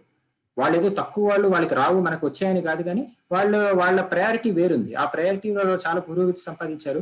మనం మొదటి నుంచి మన ప్రయారిటీ వేరుగా ఉంది. నేను అనేది ఏంటంటే రేపు machines when they overtake humans will be real humans, not machine proxy humans. So అది నిజానికి ఆ రోజు కోసం ఎదురు చూస్తున్నాను. కేవలం మనిషి చేయగలిగిన పనులు మాత్రమే చేయగలిగే రోజు కోసం ఎదురు చూస్తున్నాను. సో తొందరగా మెషిన్స్ వచ్చి మన పనులని అవి చేసేసుకుంటే మన పనులు మనం చేసుకోవచ్చు. థ్యాంక్ యూ అండి. నరసింహారావు గారు. అందరికీ నమస్కారం అండి. నా పేరు నరసింహారావు, హైదరాబాద్ నుంచి. నాకు తెలిసి మోడర్న్ సైన్స్ అనేది మొత్తం అంతా కూడా వాళ్ళ బేసిస్ ఫిజికాలిటీ మీద, physical quantities, physical world, physical domain మీద. సార్ మీదే క్వశ్చన్ ఉందా సార్ ఏమన్నా? అదే క్వశ్చనే అండి, డైరెక్ట్. ఓకే, క్వశ్చనే. So but there is something like subtle domain. Why the scientific community does not acknowledge this domain, or when the scriptures are telling there is a subtle domain which is beyond the physical, why they are not prepared to explore that field? They straight away decline to even think of it. మీరు దీని గురించి మీ అభిప్రాయం చెప్పండి. మీరు rice చేసిన question చాలా genuine ఉంది. So నేను భగవద్గీత గురించి ఇంత అభిమానం ఉండి, సనాతన ధర్మం గురించి ఇంత అభిమానం ఉన్నా కూడా నేను ఒక సైంటిఫిక్ పరిశోధన చేస్తున్నాను అంటే నేను ఎక్స్రే ఆప్టిక్స్, ఎక్స్రే ఆస్ట్రానమీ గురించి చేస్తాను. ఎక్స్రే ఆప్టిక్స్ మీద వర్క్ చేయటం మొదలు పెట్టి నేను ఆఫీస్ రూమ్ లో అలా కూర్చోగానే నా మైండ్ సెట్ మారిపోతుంది. ఎందుకు అంటే సైన్స్ యొక్క మైండ్ సెట్ ఏం చెప్తుందంటే you should be unbiased. What is science అంటే science is not set of facts. Set of facts అయితే సైన్స్ ఫ్యాక్ట్స్ మారగానే సైన్స్ మారుతుంది. కానీ సైన్స్ అనేది ఒక పద్ధతి. ఆ పద్ధతి ఏంటి అంటే యూనివర్సలాలిటీ, రిపీటబిలిటీ అండ్ అప్లికబిలిటీ అనే 3 ఉంటాయి. ఇప్పుడు ఒక యోగ సిద్ధాంతంతో తెలుసుకున్న ఒక విషయం ఏదైతే ఉన్నదో దానికి రిపీటబిలిటీ ఉంటుంది, కానీ యూనివర్సలాలిటీ ఉండదు. అంటే ఒక ఋషి ఒక విషయాన్ని దర్శిస్తే అదే ఋషి అదే విషయాన్ని చాలాసార్లు దర్శించవచ్చు, కానీ వేరే వాడు అలా దర్శించలేడు. అది తనకి తాను సంపాదించుకున్న ఒక స్థితి. సో అలానే అందరూ దర్శించేస్తే ప్రతి వాళ్ళు ఋషులైపోతారు. కానీ ఆ డొమైన్ లో సైన్స్ వర్క్ చేయదు. ఎక్నాలజీ చేయదా అంటే ఒక పర్సనల్ గా సైన్స్ చేసే మనిషి దాన్ని ఎక్నాలజీ చేసినా, నేను ఒక సైంటిస్ట్ గా కూర్చొని చేసినప్పుడు దాన్ని ఎక్నాలజీ చేయలేను. ఎందుకంటే అది out side science domain. So science లోనే అన్ని ఆన్సర్ చేయాలి అని ఆశించడం కూడా కరెక్ట్ కాదు. ఎందుకంటే ఆ డొమైన్ అలా ఉండనివ్వాలి. అది అలా ఉండబట్టి అవి చేసే పనులు, గొప్ప పనులు అవి చేస్తున్నాయి. మనం ఏదో మన తెలిసినది అది టెక్నాలజీ చేయలేదని వాళ్ళు అహంకారం అని కాదు, లేకపోతే వాళ్ళు ఇది చూడట్లేదని కాదు, మనది తప్పు చేస్తున్నారని కాదు. ఒక వ్యక్తికి 2 రకాలు ఉండొచ్చు, కానీ ఆ వ్యక్తి ఎలా అయితే మీరు ఒక పూజలో ఉన్నప్పుడు ఆ పూజ మీద నమ్మకమే ఎలా ముందుకు తీసుకెళ్తుందో, సైన్స్ మీద ఆ సిద్ధాంతాలు వాటి ప్రాసెస్, వాటి ప్రొసీజర్ వాటికి ఉన్నాయి. అవలానే చేయాలి. ఇండిపెండెంట్ గా అది చేయని పనిలో ఇది కలిపితే రెండింటిని ఎంకరేజ్ చేసుకుంటూ రెండింటిని ఆలోచన చేయగలం. కానీ అందులో ఇది కలిపితే మొత్తం ఏదో కలగా పొలగంలో అయిపోయి ఏది ముందుకెళ్ళదు. సో ఏ పద్ధతిలో ఉన్న వాళ్ళు, సిద్ధాంతం ఉన్న వాళ్ళు అదే పట్టుకొని వెళ్ళాలి. కొత్త రిలీజియన్ వచ్చింది, లేకపోతే కొత్త దేవుడు వచ్చాడు ఊర్లోకి, అవన్నీ ఫాలో అవుతాం, వాటిని టెక్నాలజీ చేయకపోవటం నాకు పొగరు కదా అనుకుంటే కాదు. నేను అలా వెళ్తాను. కొత్త వస్తే వాటిని out side my path I will appreciate, I will encourage, but I will stick on to my path. Science లో కూడా జరుగుతుంది ఇదే. కొంతమంది మనుషులు ఉండొచ్చు, మనిషిలు ఎలా అయినా ఉండొచ్చు. అలా అనేవాళ్ళు సైన్స్ గొప్పవాళ్ళు. స్టీఫెన్ హాకిన్స్ ఉన్నాడు అంటే రిలీజన్ ని చాలా తిట్టిపడేశాడు. సో అంత మాత్రాన సైంటిస్ట్ చెప్పింది రిలీజన్ తప్పన్నాడు కాబట్టి రిలీజన్ తప్పని కాదు. గొప్ప సైంటిస్ట్ రిలీజన్ తప్పంటే రిలీజన్ తప్పని కాదు. His domain is not religion. He has an opinion on religion but expertise on science. అతను సైన్స్ మనం పరిగణించుకోవాలి, కానీ ఎప్పుడు క్రాస్ అయిపోతే 2 డిస్టర్బ్ అవుతాయి.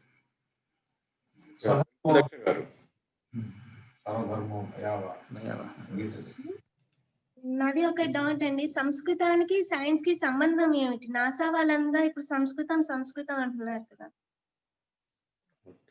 అంతే అండి నాకు క్వశ్చన్. మీ పేరండి స్వాతి రేఖనా? అవునండి. సో సంస్కృతం సంస్కృతము అంటే ఇప్పుడు నిజానికి పాత భాషలు చాలా ఉన్నాయి, భారతదేశంలోనే చాలా భాషలు ఉన్నాయి, వరల్డ్ వైడ్ కూడా లాటిన్ లాంటి గొప్ప గొప్ప భాషలు ఉన్నాయి. కానీ సంస్కృతం సైన్స్ అనడానికి కారణం ఆ భాష గొప్పదని కాదు, ఆ భాషలో ఉన్న టెక్నిక్స్ గొప్పవని. ఎప్పుడైనా మనం ఇన్ఫర్మేషన్, ఇంతాక ఒక సాఫ్ట్వేర్ క్వాంటమ్ కంప్యూటర్స్ చేసే వాళ్ళు కూడా క్వశ్చన్ అడిగారు, వాళ్ళకి ఇది బాగా కనెక్ట్ అవుతుంది. ఎప్పుడైనా ఒక ఇన్ఫర్మేషన్ మనం స్టోర్ చేసుకోవాలి అంటే మనం ఇండిపెండెంట్ అడ్రస్ బార్స్ అని ఇస్తాం. ఒక కంప్యూటర్ లో ఒక విషయం ఉంది అంటే నేను ఒక ఫోల్డర్ లో 2 వేరే వేరే ఫైల్స్ పెడితే ఆ 2 వేరే ఫైల్స్ కంప్లీట్ గా వేరే అడ్రస్ బార్స్ ఉంటాయి.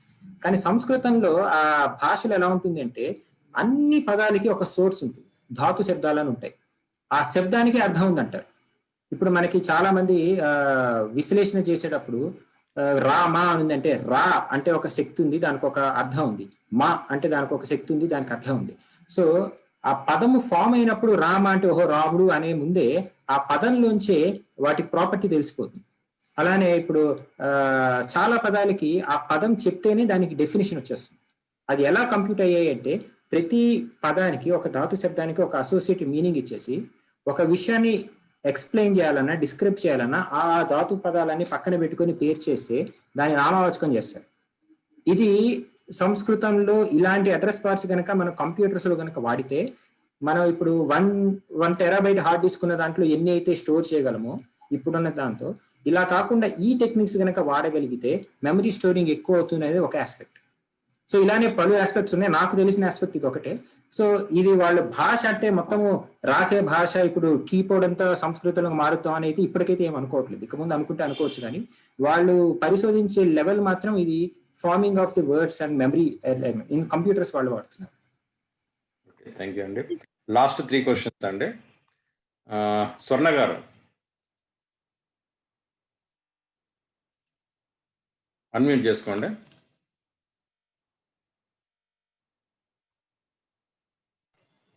ఓకే, మాట్లాడండి అమ్మ. నమస్కారం అండి.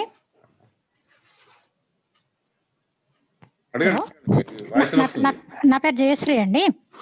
నేను ఒక చోట మనం వస్తువులను చూడడానికి కొన్ని డైమెన్షన్స్ ఉంటాయి అని చెప్పి చదివిన. అయితే ఇప్పుడు 3D డైమెన్షన్ అనేటువంటిది మనం చూడడానికి అంటే టీవీలలో చూడడానికి అలా స్పెట్స్ ధరిస్తూ ఉంటాము, 3D స్పెట్స్ అని చెప్పి ధరిస్తూ ఉంటాము. అట్లా భగవంతుడు 11th డైమెన్షన్ లో ఉంటాడు, అదే విశ్వరూపము. అందుకే మనం ఆయన్ని దర్శించలేకపోతున్నాము అనేటువంటి ఒక విషయాన్ని నేను ఒక చోట చదివినా అండి. అది ఎంతవరకు వాస్తవంలోకి తీసుకోవచ్చు? మీరు చెప్పేది స్ట్రింగ్ థియరీ అనే ఒక సిద్ధాంతంలోంచి వచ్చిన పదాన్ని చెప్తున్నారు. వాళ్ళు ఏమంటారంటే మనుషులు మనం ఉన్నదంతా ఒక 3D లో ఉన్నాము అంటే లెంత్ బ్రెడ్త్ హైట్ మనం 3 డైరెక్షన్స్ లో వెళ్ళగలం, పక్కకి వెళ్ళగలం, ముందుకు వెళ్ళగలం, పైకి వెళ్ళగలం. కానీ అది భగవంతుడిని ఎక్స్ప్లెయిన్ చేయడానికి హైయర్ డైమెన్షన్స్ రాలేదు. ఆ హైయర్ డైమెన్షన్స్ స్వతహాగా ఒక అనుభూతిలోకి వచ్చింది. మనం ఒక పార్టికల్స్ యొక్క మోషన్ ఎక్స్ప్లెయిన్ చేయాలన్నా, ఒక గ్రావిటీని ఎక్స్ప్లెయిన్ చేయాలి అన్నా కూడా ఈ 3 డైమెన్షన్స్ ఉన్న మ్యాథమెటిక్స్ మనకి సరిపోదు. అందుకని ఒక గ్రూప్ ఏం చేశారు అంటే అసలు కాదు, మనకున్న స్పేషియల్ డైమెన్షన్స్ పెంచితే ఎలా అవుతుంది అని చూశారు. ఒకటి పెంచారు, సిమ్యులేషన్స్ చేశారు, అయినా యూనివర్స్ అంతా కొలాప్స్ అయిపోతున్నట్టు వచ్చింది. సో అలా చేసుకుంటూ వెళ్తే 11 డైమెన్షన్లు కనుక ఉన్నట్లయితే యూనివర్స్ లో మనం ఉన్న ప్రపంచం అంతా 3 డైమెన్షన్ కాకుండా 11 డైమెన్షన్లు కనుక ఉంటే అప్పుడు యూనివర్స్ స్టేబుల్ గా ఉంటుంది అనే ఒక థియరీ ఫ్రేమ్ చేశారు. అలా ఉన్నది కాబట్టి యూనివర్స్ 11 డైమెన్షన్స్ అనలేదు, యూనివర్స్ ఇది మినిమం 11 డైమెన్షన్స్ అన్నారు. 11 కంటే ఎక్కువ ఉండే అవకాశం ఉన్నది, 11 అయితే ఉండాలి అనేది ఒక థియరీ. అది స్ట్రింగ్ థియరీ అని చెప్పేసి చాలా మంది, ఇండియాలో కూడా అశోక్ సేన్ అనే శాస్త్రవేత్త, అతనికి బ్రేక్ త్రూ అవార్డు కూడా వచ్చింది. స్టీఫెన్ హాకిన్స్ కూడా చివరి దశలో స్ట్రింగ్ థియరీ మీద వర్క్ చేశారు. సో వీళ్ళందరూ వాటి మీద చేశారు. ఇప్పుడు ఇది ఇలా ఉండగా, సైంటిస్టులు ఈ పనిలో ఉండగా చాలా మంది ఏమన్నారంటే అసలు ఎలా ఉంటుంది, మోర్ దాన్ 3 డైమెన్షన్స్ ఉంటే యూనివర్స్ ప్రపంచం ఎలా ఉంటుంది అనే దాని మీద పరిశోధన చేశారు. అది ఎంత పాపులర్ అయింది అంటే ఒక 100 ఏళ్ల క్రితం పికాసో అనే ఆర్టిస్ట్ ఉన్నాడు కదా, అతను కూడా 4D ఆర్టిస్టులు వేశాడు. అంటే ఒక మనం మామూలుగా వేసే 2D కదా, లేకపోతే ఇలా ఒక 60 degrees యాంగిల్ అయితే 3D పెయింట్స్ గీద్దాం.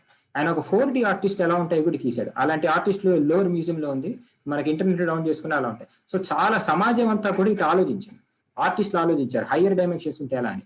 అలాగా థియాలజిస్టులు అందరూ కూడా భగవంతుని ఎక్స్ప్లెయిన్ చేయడానికి ఒక కారణంగా పెట్టుకున్నారు.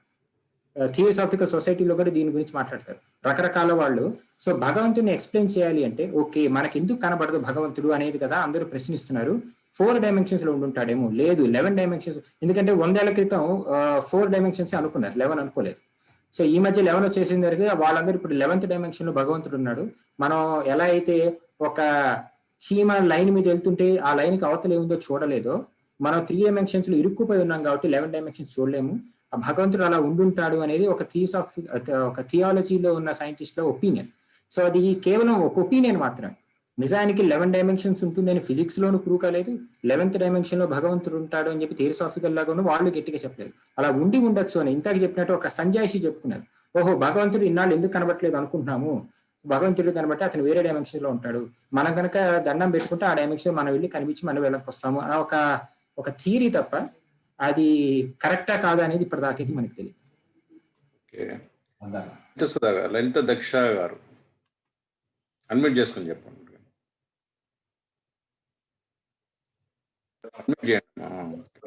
నమస్తే అండి. పాణి గారు చాలా అద్భుతంగా చెప్పారు. యంగ్ జనరేషన్ కి భగవద్గీత గురించి, సనాతన ధర్మం గురించి చాలా తెలియవలసింది ఉంది. డిగ్రీలో ఇంటర్ పోర్షన్ లో మీరు చెప్పినటువంటి ఈ ఒక 2 గంటల అంశాన్ని ఒక్క 20 నిమిషాల పాటు వాళ్ళకి అందే విధంగా ఒక చిన్న పాఠంలాగా ప్రవేశపెడితే బాగుంటుందని నా ఆలోచన. మీరు అలా చేయగలరా? ఇంటర్ ద్వితీయ సంవత్సరం తీసుకునే వాళ్ళు సాంస్క్రిట్ సెకండ్ లాంగ్వేజ్ గా తీసుకుంటారు, డిగ్రీ స్టూడెంట్స్ ఎక్కువ మంది ఉంటారు. వాళ్ళకి మీరు చెప్పినటువంటి ఈ అంశాలని ఒక షార్ట్ కట్ లో ఒక చిన్న పాఠంలాగా ప్రవేశపెడితే బాగుంటుందని నా ఆలోచన అండి. నమస్తే అండి. అర్థమైందండి చెప్పింది? అర్థమైంది, మీరు చెప్పింది అర్థమైందండి.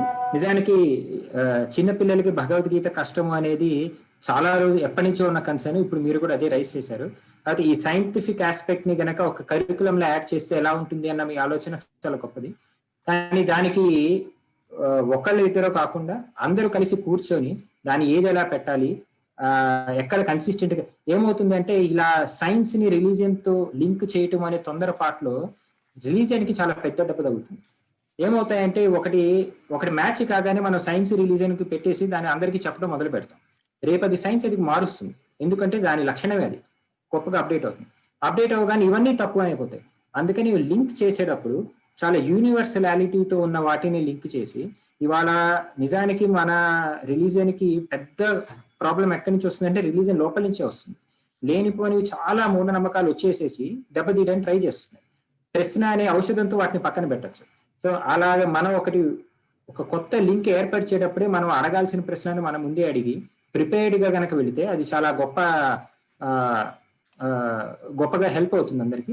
కాకపోతే ఆ పనిలో తొందర పడకుండా చేయటం అనేది హైయెస్ట్ ప్రయారిటీ. చాలా జాగ్రత్తగా ఒక్కొక్క దాన్ని విశ్లేషించి పెద్ద వాళ్ళందరూ కూర్చొని వాళ్ళు చేయగలిగితే ఒక కమిటీ లాగా వచ్చి చేస్తే అది చాలా ఉపయోగపడే పని. థ్యాంక్ యూ అండి. లాస్ట్ క్వశ్చన్ అనురాధ గారు.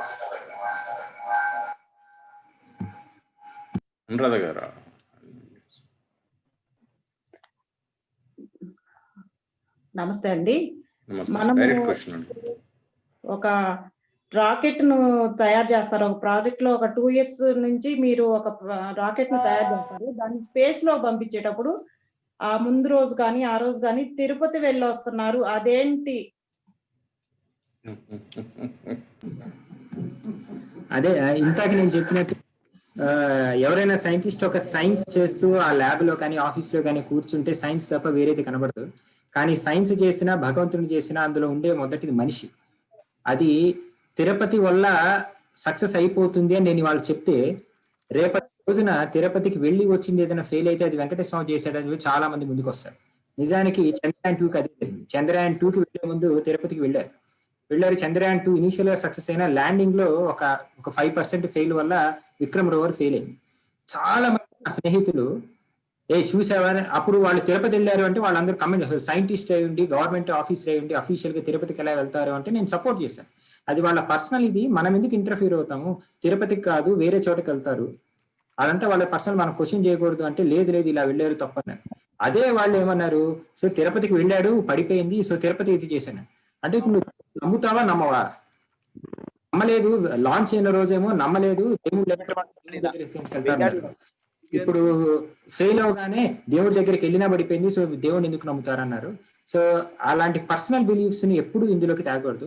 ఇప్పుడు నేనే ఉన్నాను, నేను బొట్టు పెట్టుకుని ఆఫీస్కి వెళ్ళి ల్యాబ్లోకి వెళ్ళి ఆ రోజు సక్సెస్ కాకపోతే రేపటి నుంచి బొట్టుకి తీసేయాలన్న ఆర్గ్యుమెంట్ మంచిది కాదు.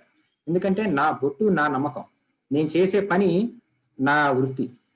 ఒకదాని వల్ల ఇంకోటి అయిపోతుంది ఇలా మాయలు మంత్రాలతో లింక్ చేసేసుకుంటే చేసుకున్నంత కాలం యూనిఫైడ్ గా బాగుంటుంది, కానీ ఒక్క తప్పు జరగగానే మొత్తం కొలాప్స్ అయిపోతుంది. సో దేనికి అది సపరేట్ గా పెట్టుకోవాలి. తిరుపతికి వెళ్ళారు అంటే అది వాళ్ళ ఔన్నత్యం, రెండింటినీ కలపాలి అనే ఉద్దేశం వాళ్ళది, కానీ దానివల్ల వెళ్ళిందనో దానివల్ల వెళ్లకుండా ఫెయిల్ అయిందని మాత్రం అది కాదు, ఎవరి నమ్మకం వాళ్ళు. ధన్యవాదాలండి, చాలా అద్భుతమైన విషయాలు చెప్పారు. నిజంగా కొంచెం స్పిరిచువాలిటీ టచ్ ఉంటే, భగవద్గీత గురించి ఆలోచన ఉండి, ఈ సైన్స్ గురించి ఉంటే చాలా అద్భుతమైన ఇవాళ మీరు చెప్పిన విషయాలండి, చాలా అద్భుతమైనవి. మీరు ఈ రోజు మాకు టైం ఇవ్వడం నిజంగా అందరి అదృష్టం అని అనుకోవచ్చు. నా రిక్వెస్ట్ సంజీవ్ కుమార్ గారు propose vote of thanks 3 organisations. Sanjeev. నమస్తే. నమస్తే సర్వేభ్యః. వీడియో ఆన్ చేయాలండి. పర్లేదండి, వీడియో లేకుంటే ఉందండి, నో ప్రాబ్లం. సంజీవ్ గారు చెప్పండి. నమస్తర్వేభ్యః. అద్య చాలా బాగా జరిగినది కార్యక్రమము.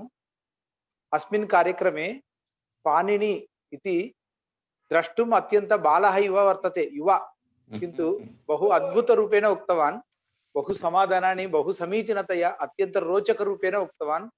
చాలా తక్కువ ఏజ్ వాడైనా కానీ పెద్ద పెద్ద వాళ్ళ యొక్క ప్రశ్నలందరినీ కూడా చాలా సంతృప్తి పరిచాడు. బౌద్ధికు అంటే కాలాంశం చెప్పిన వాటికన్నా ప్రశ్నోత్తరాలు చాలా చాలా చాలా బాగున్నవి. చాలా మందికి చాలా ప్రశ్నల యొక్క సమాధానాలు దొరికినాయనేటువంటిది అందరూ ఆనందపడుతున్నారు. కాబట్టి ఇంత మంచి అద్భుతమైనటువంటి కార్యక్రమాన్ని కి సమయం ఇచ్చి వచ్చినటువంటి పాణినికి సంస్కృత భారతి, ప్రజ్ఞా భారతి, ఇంపాక్ట్ 3 సంస్థల తరపున అత్యాధిక ధన్యవాదాన్ ప్రకటయతి సంస్థాత్రయమపి తదేకం. अपि च अद्य अस्माकं मुख्य अतिथि रूपेण गंपा नागेश्वरराव महोदय आगतवान्. गंपा नागेश्वरराव महोदय अत्यंत प्रख्यातः. इंपैक्ट द्वारा वाరు చాలా మందిని ఇంపాక్ట్ చేస్తూ వచ్చారు, బాగా చాలా మందిని ట్రైనింగ్ ఇస్తూ వస్తున్నారు. కాబట్టి వారు కూడా వారి అమూల్య సమయం దత్వా అత్ర ఆగతవాన్. సర్వాన్ ప్రేరితవాన్. సహ సంస్కృతం న జానామీతి వాస్తవం ఉక్త్వా అగ్రే సంస్కృతం పఠామీతి నిర్ణయమపి స్వీకుర్యాత్ ఇతి. అంటే సంస్కృతం తెలీదు, సంస్కృతం నేర్చుకుంటానన్నటువంటి భావనలో వారు ఉన్నారు. చాలా సంతోషము. మీరు సంస్కృతము లేకుండానే ఇంత బాగా చెప్తున్నారు. మీరిగిన సంస్కృతం తెచ్చుకుంటే ఇంకా గొప్పవారు అవుతారు, నేర్చుకోవాలన్నటువంటిది మా అందరి అభిప్రాయం. దీని కొరకు సంస్కృత భారతి మీకు నేర్పించడానికి చాలా సిద్ధంగా ఉందని కూడా మీకు చెప్తున్నాము. కాబట్టి ఇవాళ కార్యక్రమానికి మీ విలువైన సమయం ఇచ్చి వచ్చినందుకు మీకు విశేష ధన్యవాదాన్ని ప్రకటయతి సంస్కృత భారతి, ప్రజ్ఞా భారతి, ఇంపాక్ట్ అపి. ఇంపాక్ట్ భవతామేవ, భవానేవ తత్ర ప్రధాన కార్యకర్త అస్తి. అలాగే కార్యక్రమంలో వచ్చినటువంటి అందరు ప్రముఖులకు, శ్రోతలకు కూడా సంస్కృత భారతి, ప్రజ్ఞా భారతి, ఇంపాక్ట్ తరపున ధన్యవాదాన్ని వయం వ్యాహరామః. సర్వేభ్యః నమో నమః. అత్యంత ఆనందదాయకः విషయः అయం. పాణిని గారు ఇవాళ నిజమైనటువంటి పాణిని సైన్స్ రూపంలో వచ్చినట్లు చెప్పాలంటే చాలా బాగుంది, చాలా అద్భుతం, సంతోషదాయకం. మోదయ దావులూరి స్వాతి శాంతి మంత్రం వద్దు. ఆ శాంతి మంత్రం కంటే ముందు ఒక 2 నిమిషాలు ముఖ్య గమనిక. రేపు శ్రీ వివి లక్ష్మీనారాయణ గారు, ఎక్స్ జాయింట్ డైరెక్టర్ సిబిఐ, వారిది ఏంటంటే application of Gita in police and bureaucracy అనే సబ్జెక్ట్ మీద వారు రేపు సెషన్ ఉంటుంది. అందరు కరెక్ట్ టైంకు అటెండ్ కాండి. ఎగ్జాక్ట్లీ 7th స్టార్ట్ అవుతుంది ప్రోగ్రాము. దయచేసి అందరు కరెక్ట్ టైంకు అటెండ్ కావాలని కోరుతున్నాము. జాయింట్ డైరెక్టర్, మాజీ జాయింట్ డైరెక్టర్ సిబిఐ వివి లక్ష్మీనారాయణ గారు. నా రిక్వెస్ట్ స్వాతి గారు. స్వాతి కదండి శాంతి మంత్రం? స్వాతి గారు. సర్వే భవంతు సుఖినః, సర్వే సంతు నిరామయాః, సర్వే భద్రాణి పశ్యంతు, మా కశ్చిత్ దుఃఖభాగ్ భవేత్. ఓం శాంతి శాంతి శాంతి. ధన్యవాదాలు.